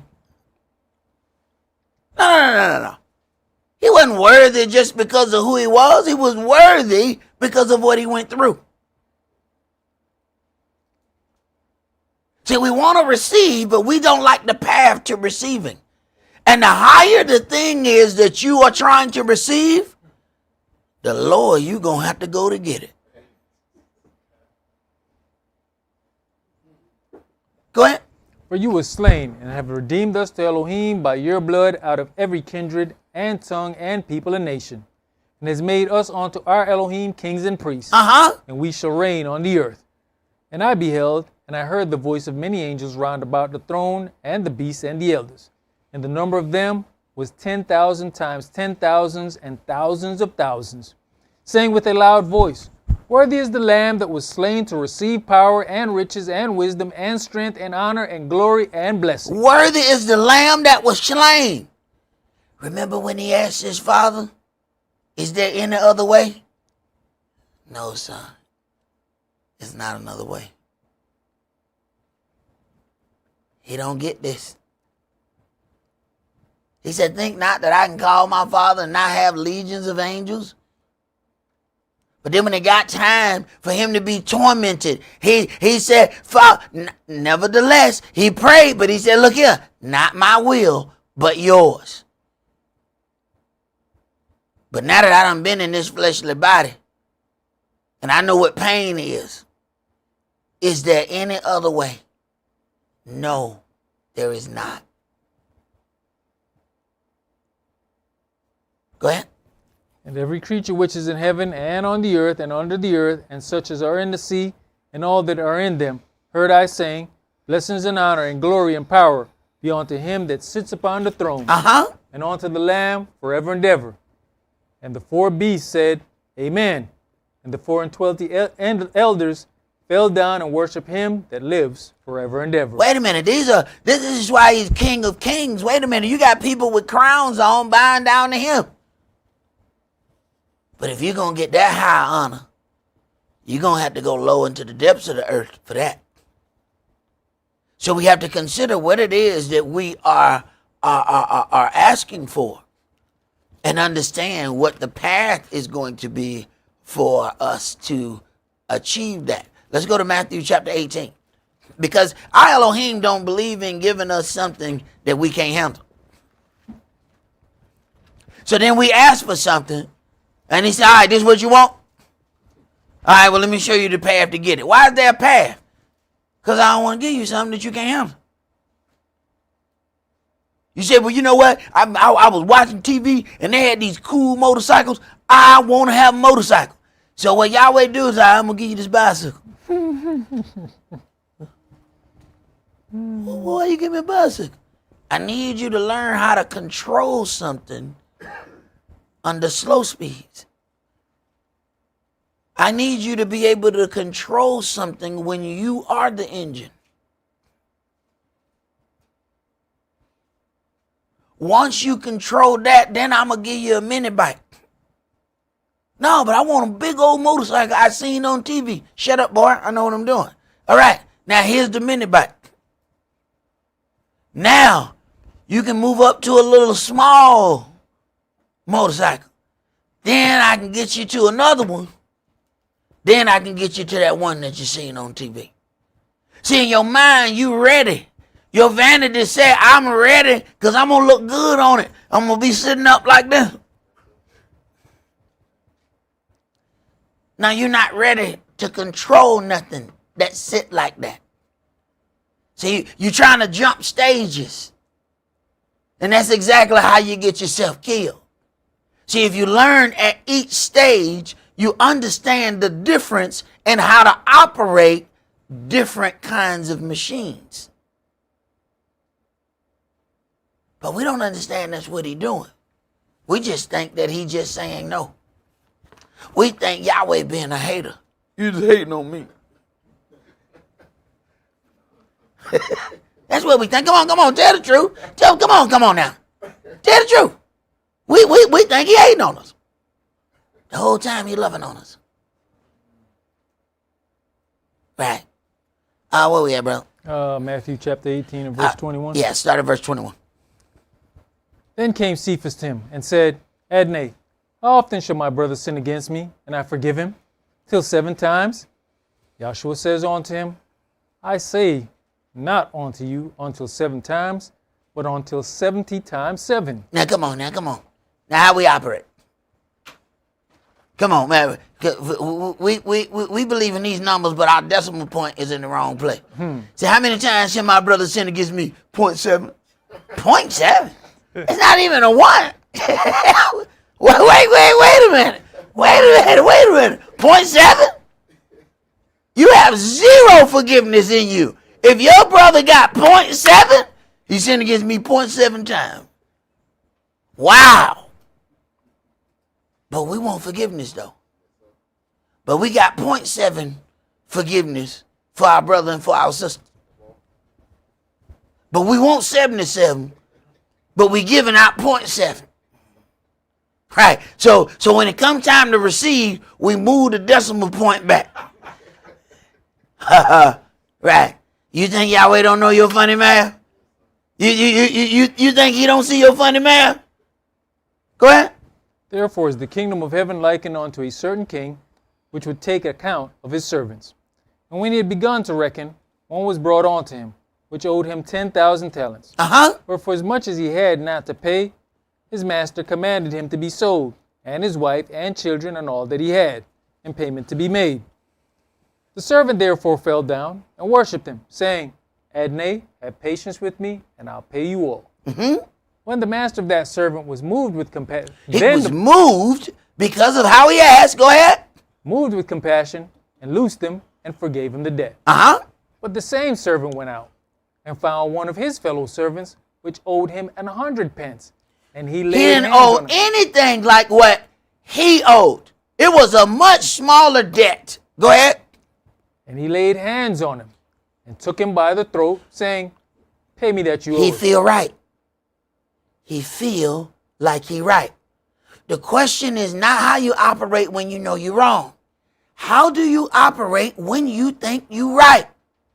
He thinks he's right. You owe me the money. You do owe me the money. I can prove that you owe me the money. I'm finna choke you out.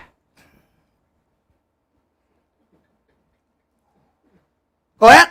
And his fellow servant fell down at his feet and besought him, saying, Have patience with me, and I'll pay you all. Now, does he ever consider that he was in this same predicament when he's begging for some kind of reprieve, when he's begging for some kind of forgiveness? None of this comes to his mind when he is in the right. We never consider the other way. Go ahead.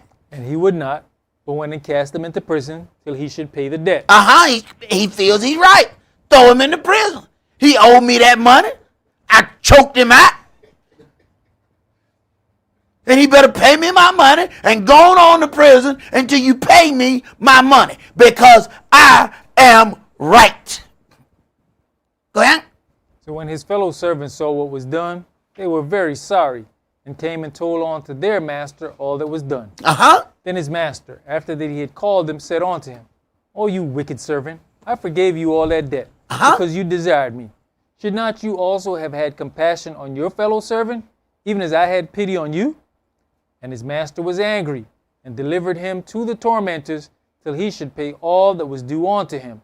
So likewise shall my heavenly Father do also unto you, if you from your hearts forgive not everyone his brother their trespasses. Now, there's several levels of way how we need to examine this. Now, the flesh convinces us that once we are forgiven for an unlawful act, the issue is forever dead and must never be brought up again. The unforgiven servant was forgiven, but missed the opportunity for atonement. If he would have forgiven his fellow servant the way he was forgiven, he would have been granted atonement for the debt that he originally owed. But he did not. And the forgiveness that he was previously granted was then forfeited. Our teachers have done us great harm by not letting us know that forgiveness can be forfeited. Brother, I want you to read something about Georgia's First Offender Act. Under Georgia's First Offender Act, if a person commits a new crime while serving their first offender sentence, their status can be revoked. The judge can enter a formal conviction on the original charge and resentence them to the maximum possible penalty for that offense. Now, what do you think happened with the unforgiven servant? He was forgiven for something, but then he committed an offense that was connected to the thing that he was forgiven for. Then his forgiveness was forfeited. It was taken back. See, we think that once we're forgiven, oh, you can never speak about it again. It can never be mentioned. It will never be mentioned again. And if you mention it, then you didn't really forgive me. Tell Yahshua. Tell Yahweh. Because he bring it back. Because he going to watch your actions. And if your actions, if he draws the lines and connect them in any old kind of way, and you don't act accordingly, he taking that back. Didn't he take back his oil, his wine, his flax? What? He took it all back. You think he can't take back forgiveness? He took back wine and we done already drunk that. Go ahead. How revocation works. Automatic conviction. Committing another offense or violating probation terms means the deferred adjudication is canceled.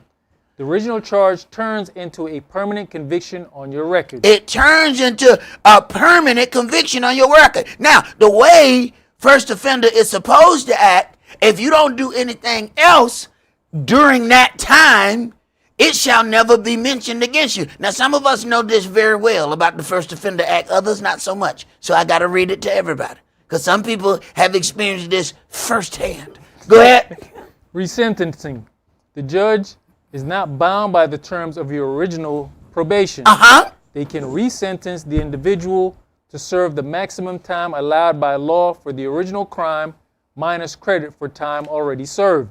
So wait a minute. So once you have an issue like the unforgiving servant, if there was something committed, he would now be serving for two crimes. He's going to have his forgiveness forfeited, and then whatever he did is now going into that pot as well. So now instead of one issue, he has two. But how do you act when you think you're right? See, when we have been forgiven of something, we say, you know what? That ain't never going to be mentioned again. Was it not mentioned again? Didn't they go mention it again? All because of what? The unforgiven servant's attitude. Your attitude can cause the things that you have already been forgiven to be brought up again. And you don't know that that's righteous. You think that that's wicked. That is righteous. We need to learn what righteous is. Go ahead. No do-over. Once the court revokes first offender status, it cannot be reinstated for that same case. It cannot be reinstated once you lose it. Now, guess what? That thing can now forever be mentioned. Once you allow it to be brought up once because of how you operated, it will now be brought up for the rest of your days. I don't think we understand. Keep reading, brother. If the person is arrested but not convicted of the new crime, even if a new arrest does not result in a conviction, the mere act of being arrested and violating probation condition is enough for a judge to revoke first offender status. If a judge determines there's enough evidence of a new offense by a preponderance of the evidence, the status can still be revoked. Right. Once it is revoked, everybody can see that previous act. See, those things will be sealed as long as you don't do nothing else that draws a line to it. Our problem is we don't see that we have connected issues. We'll turn around and do something that's directly connected to the thing that we were forgiven. Do you not see that line? That is what gets us into trouble. Let's go to 2 Kings chapter 5. See, this is very important that you know this. That you don't walk around and think, I've been forgiven of something and it can never be mentioned concerning that thing again. I'm done with that. Now, you don't understand your God.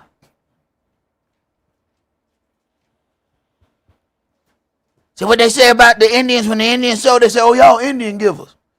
Y'all gonna give us, let us be on the land and then turn around and want it back. Come to figure out, wait a minute. You go toward this book, that's exactly how land was done. You get to keep that land until the time of Jubilee, and then that land go back to the original owners. Wait a minute. The Indians were more, they called them savages. The Indians were more like the land in this book than what these Gentiles were.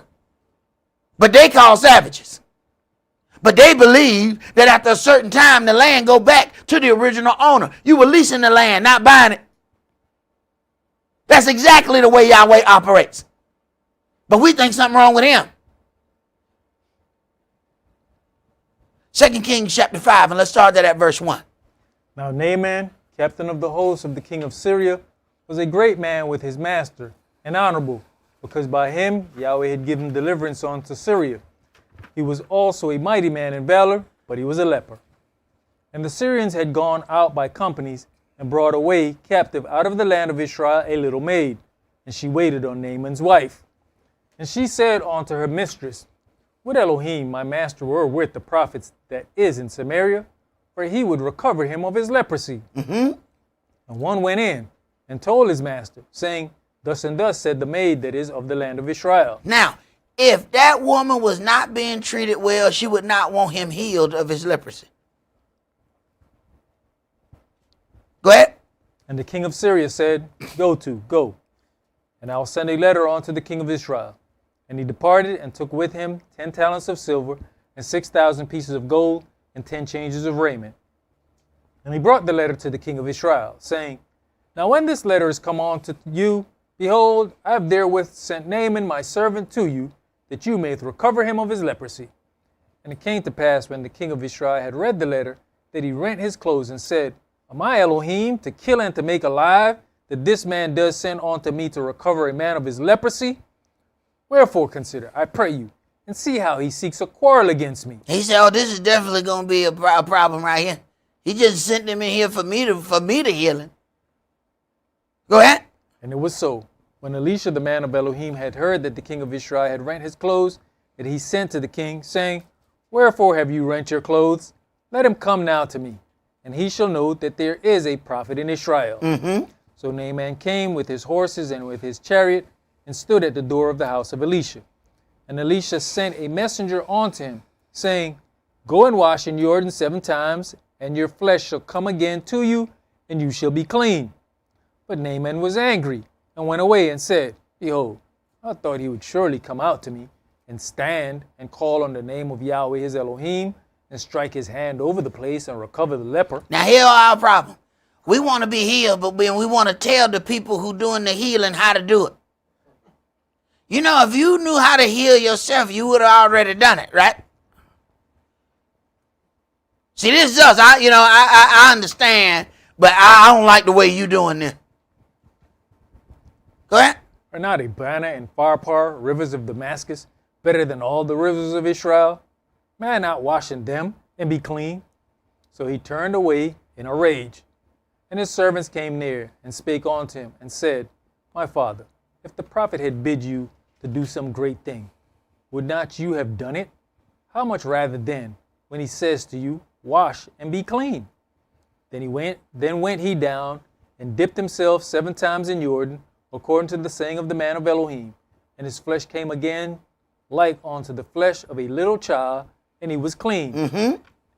And he returned to the man of Elohim, he and all his company, and came and stood before him. And he said, Behold now, I know that there is no El in all the earth, but in Israel.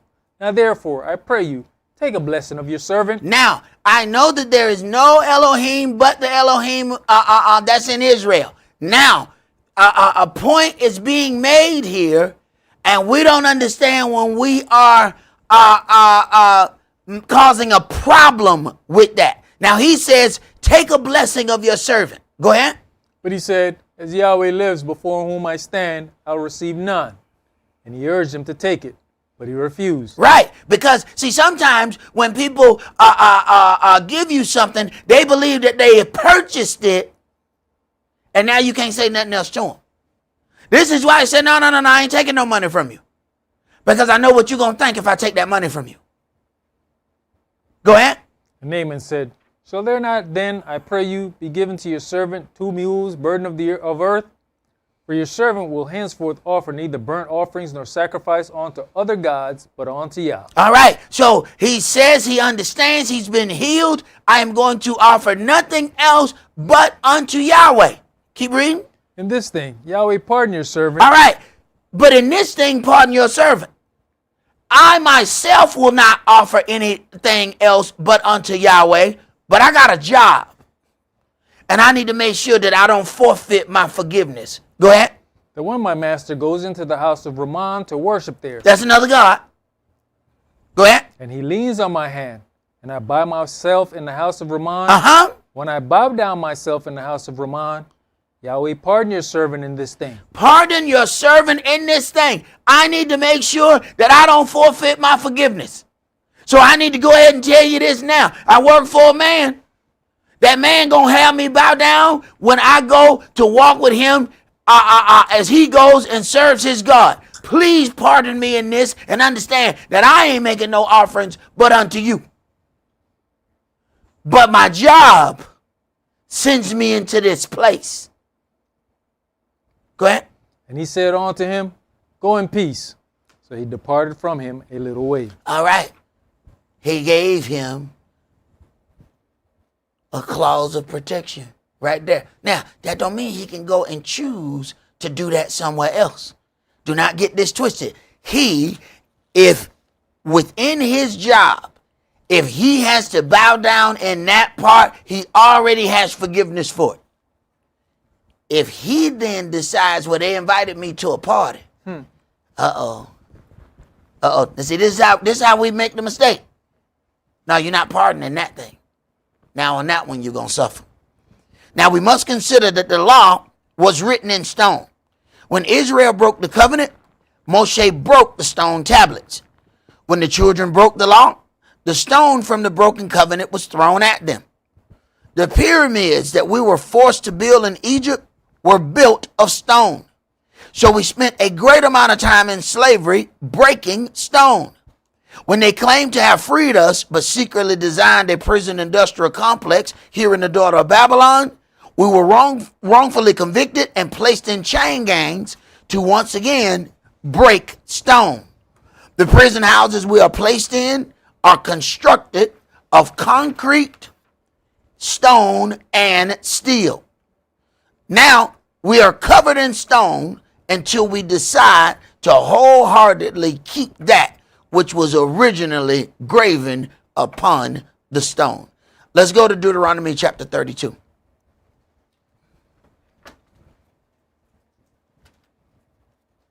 The nations change, people change. Yahweh does not.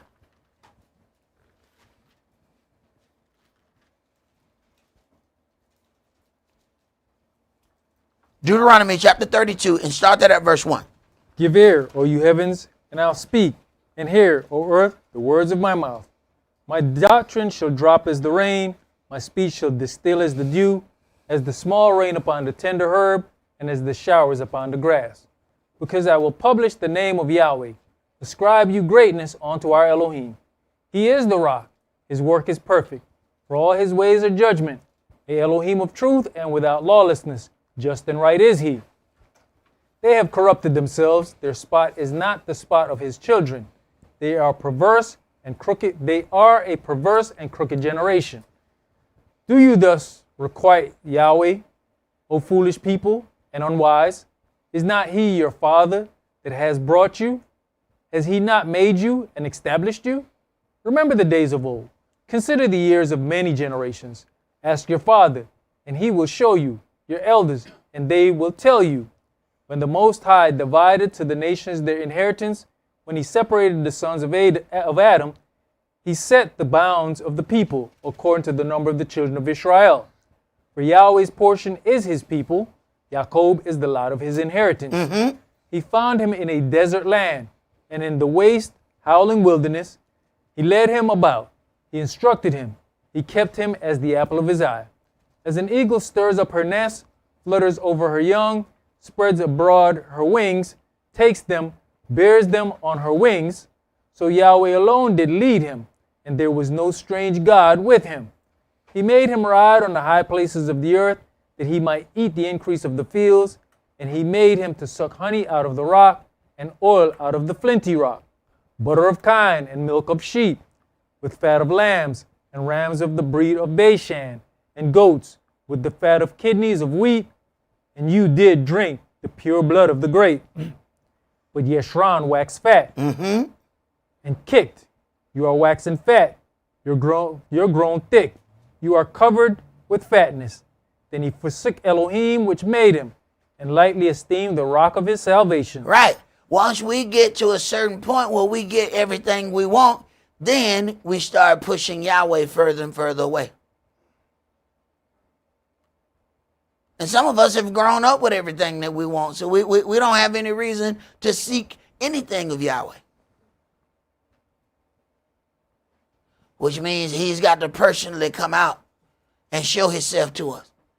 That means we're going to have to experience lack so that we can understand who he is and what he's capable of. Go ahead. They provoked him to jealousy with strange gods. With abominations provoked they him to anger. They sacrificed unto devils, not to Elohim, to gods whom they knew not, to new gods that came newly up, whom your fathers feared not. Of the rock that begat you, you are unmindful, and has forgotten Elohim that formed you. And when Yahweh saw it, he abhorred them, because of the provoking of his sons and of his daughters. And he said, I'll hide my face from them. I will see what their end shall be. For they are a very froward generation, children in whom is no faith. They have moved me to jealousy with that which is no Elohim. They have provoked me to anger with their vanities. And I'll move them to jealousy with those which are not a people. I'll provoke them to anger with a foolish nation. Now, understand something. I want us to get the full understanding of this in verse 21. They have moved me to jealousy with that which is not God. They have provoked me to anger with their vanities.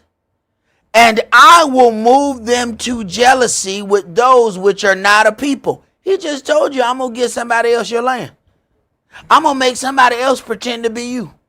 He says, now we go in the back of this book. I know the blasphemy of them that say that they are Jews and they're not. Wait a minute. He had already told us that this is what he was going to do. Because he saw our actions and how we operated.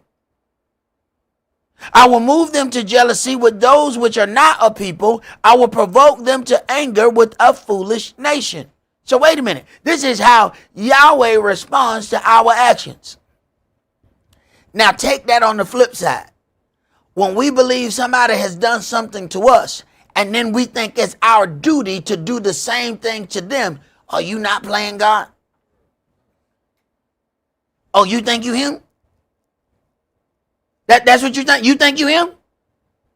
So you gonna do to them so you can show them what they did, so you gonna do it to them. So you think you Elohim. Go ahead. For a fire is kindled in mine anger, and shall burn unto the lowest hell, and shall consume the earth with her increase, and set on fire the foundations of the mountains. I will heap mischief upon them, I will spend mine arrows upon them. They shall be burnt with a hunger, and devoured with burning heat, and with bitter destruction. I will also send the teeth of beasts upon them, with the poison of serpents of the dust. The sword without and terror within shall destroy both the young man and the virgin, the suckling also with the man of gray hairs. I said, I would scatter them into corners. I would make the remembrance of them to cease from among men. Were it not that I feared the wrath of the enemy, lest their adversaries should behave themselves strangely, and lest they should say, our hand is high, and Yahweh has not done all this. For they are a nation void of counsel, neither is there any understanding in them. Oh, that they were wise, that they understood this, that they would consider their latter end. How should one chase 1,000, and two put 10,000 to flight, except their rock had sold them, and Yahweh had shut them up? For their rock is not as our rock, even our enemies themselves being judges. For their vine is of the vine of Sodom, and of the fields of Gomorrah. Their grapes are grapes of gall, their clusters are bitter. It says, for their rock is not as our rock, even our enemies themselves being judges. Yeah, I understand how foul that is. Our enemies are our judges. How you think a kid just got 35 years?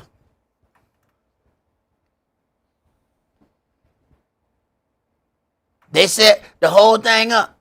Even the lawyers that we pay for, that we think supposed to be on our side, the whole time they sabotaging us. Ain't that what Dave Chappelle said? He said sometimes, you get you a lawyer and you pay for him, and then, there's some point that they said, yeah, go ahead and sign it. It's a good deal. And he said, but I have to consider, could it be that these people know one another? Wait a minute. So that same thing happens to the rich and the poor? Because they saying that this lawyer might have purposely tanked that case. Wait a minute. So a little kid is going through the same thing that a rich man who has a television show is going through? That you can pay for an attorney, but if they made some backdoor deals, they are sabotaging your case. They should pay a $50 million deal. And he complained about the same thing that happened to a little kid at school. Surely we think that once we get enough money, these things shouldn't happen to us.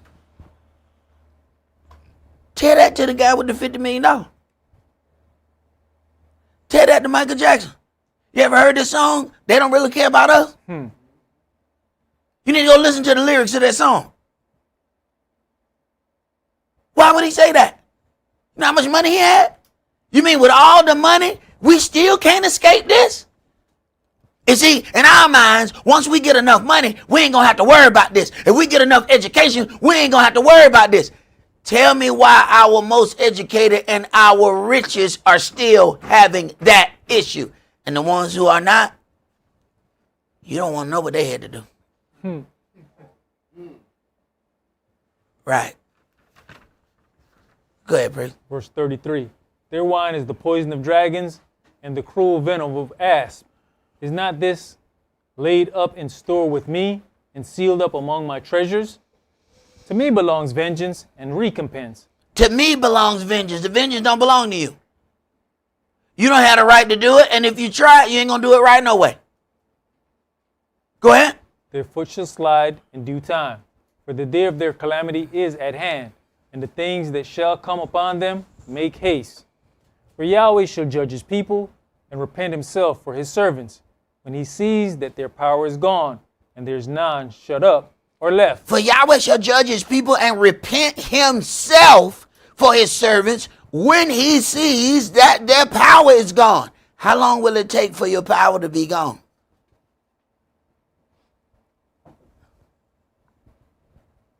When ain't no more money in the wallet. When all the credit cards get declined, when we ain't got no other place to go, then we have to call on Yahweh our Elohim. Now the problem is, how much is that going to take for him to get you to that point?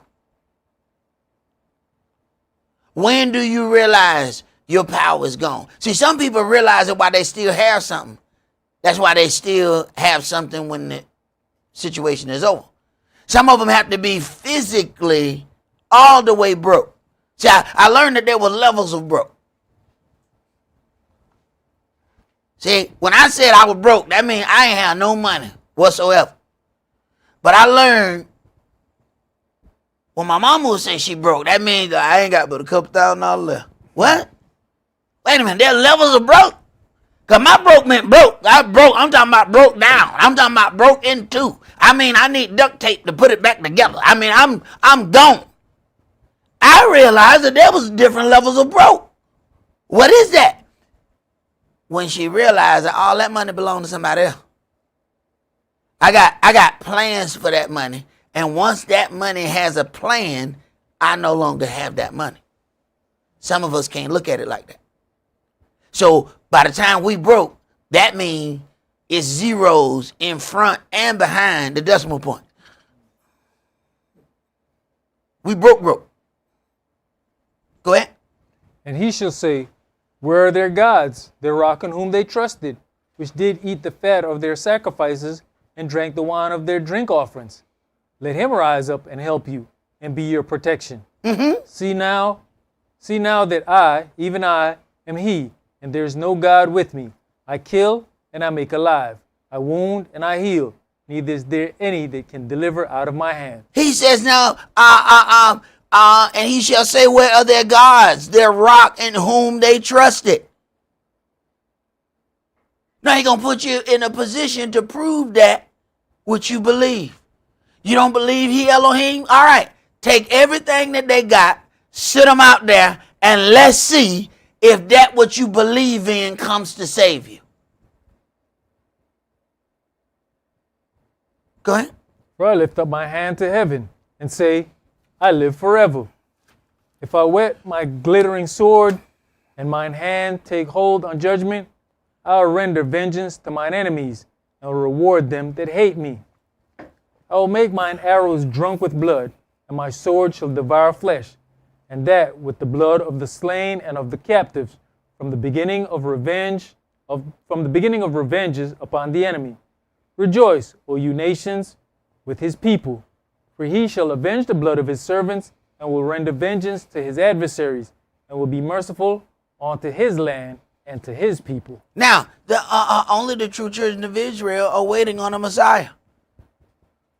People who are invading other countries not waiting on a Messiah. Why would they need a Messiah? Why would you need a Messiah if you are destroying other people's lands? And let's be honest, what we would call that. If an army attacked a neighborhood, do understand, they're not attacking other armies. They are attacking neighborhoods. I'm talking like you go home and next door neighbor got hit with a missile. This is what's happening. What would we call that? Because we wouldn't call it an army. We would call that some other kind of organization. That would be under a list. Consider what we would call that. Armies don't go against neighborhoods. If they do, they are called something else that start with a T. You can't go in and send missiles to schools and hospitals and not be deemed that word that start with a T. But Yahweh said, no, I'm going to bring you to jealousy with a foolish nation. Now you can't get no more foolish than bombing a hospital. Wait for the people to come in to try to help and then hit it again. So that you get the helpers. We wouldn't call that an army. That is not what that's called. That's called something else. And Yahweh says, no, and I'm waiting until your power is gone. What does it take for you to realize that your power is gone?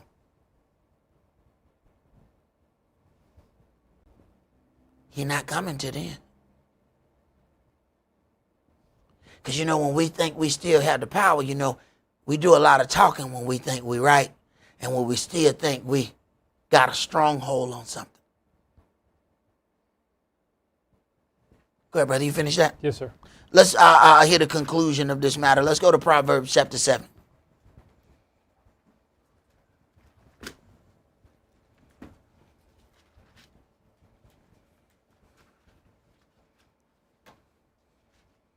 Proverbs chapter 7, let's start at verse 1. My son, keep my words and lay up my commandments with you. Keep my commandments and live, and my law as the apple of your eye. Uh-huh. Bind them upon your fingers, write them upon the table of your heart. Right. No longer the stone tablet that the commandment was written on. Write them on the tablet in your heart. That way it's forever with you. Go ahead. Say unto wisdom, you are my sister, and call understanding your kinswoman, that they may keep you from the strange woman, from the stranger which flatters with her words. Uh-huh. That strange woman is the strange doctrine that we get caught up in. Go ahead. For at the window of my house I looked through my casement, and beheld among the simple ones, I discerned among the youths a young man void of understanding, passing through the street near her corner, and he went away to her house, in the twilight, in the evening, in the black and dark night. And, behold, there met him a woman with the attire of an harlot, and subtle of heart. She is loud and stubborn, her feet abide not in her house. Now is she without, now in the streets, and lies in wait at every corner. So she caught him, and kissed him, and with an impudent face said unto him, I have peace offerings with me. This day have I paid my vows. Do we understand what that is? And behold, there met him a woman with the attire of a harlot. She is subtle of heart. She is loud and stubborn. Her feet abide not in her house. They have one of them churches on every corner. And they screaming and shouting and got the music blasting. And we say, I want to go in just to check it out. Why is she called a harlot? Have you understood how many gods is worshipped in there? Each one of those actions that they take part in is another god. Go ahead. Therefore came I forth to meet you, diligently to seek your face, and I have found you. I have decked my bed with the coverings of tapestry, with carved works, with fine linen of Egypt. Right. Do you understand that Yahweh likens us dealing with that to an act of adultery? Do you understand that? When we decide, I'm just going to go, they have invited me somewhere, so I'm going to go. Yahweh said, okay, so you going to the bedroom. What? No, I ain't going to nobody's bedroom. They invited me to Thanksgiving dinner. Okay, well, go ahead and take your bed clothes. What? Wait a minute. You got this mixed up. No, I ain't got it mixed up. You got it mixed up. Because you finna go fornicate. What? No, I was just going to eat some turkey. No, you going to fornicate. Go ahead and take your night bag with you. See, it's important that you see things the way he sees it and not the way you see it. Go ahead. I perfumed my bed with myrrh, aloes, and cinnamon. Come, let us. Oh, yeah, she getting ready for you. She done perfumed the bed. See, you think you going for one thing, but they know how your Elohim gonna see it. Go ahead. Come, let us take our fill of love until the morning. Let us solace ourselves with loves. For the good man is not at home. He is gone a long journey. Yahweh gone. Yahweh didn't stay in the garden. Yahweh went somewhere else. When he came back in the garden, they said, wait a minute, but I'm naked. Right. How will you be clothed when he come back to the garden? Go ahead. He has taken a bag of money with him and will come home at the day appointed. With her much fair speech, she caused him to yield. With the flattering of her lips, she forced him. He goes after her straightway, as an ox goes to the slaughter, or as a fool to the correction of the stocks, till a dart strike through his liver, as a bird hasteth to the snare, and knows not that it is for his life. Hearken unto me now, therefore, O you children, and attend to the words of my mouth. Let not your heart decline to her ways, go not astray in her paths. For she has cast down many wounded. Yea, many strong men have been slain by her. Her house is the way to hell, going down to the chambers of death. Let not your heart decline to her ways, go not astray in her paths, for she has cast down many wounded. Yea, many strong men have been slain by her. Wait a minute. In the beginning, it said she found a young man void of understanding. So what's she doing? Make sure she got easy prey. She done cast down strong men. She figured the young youth is going to be an easy target. Come here, you little youth. You don't know what you're doing. You're going to be destroyed before you even understand what's happening. Go ahead, brother. You finished that? Yes, sir. All right. That is all that we're going to do for today. Remember the Sabbath to keep it holy. Shabbat shalom. Shabbat shalom.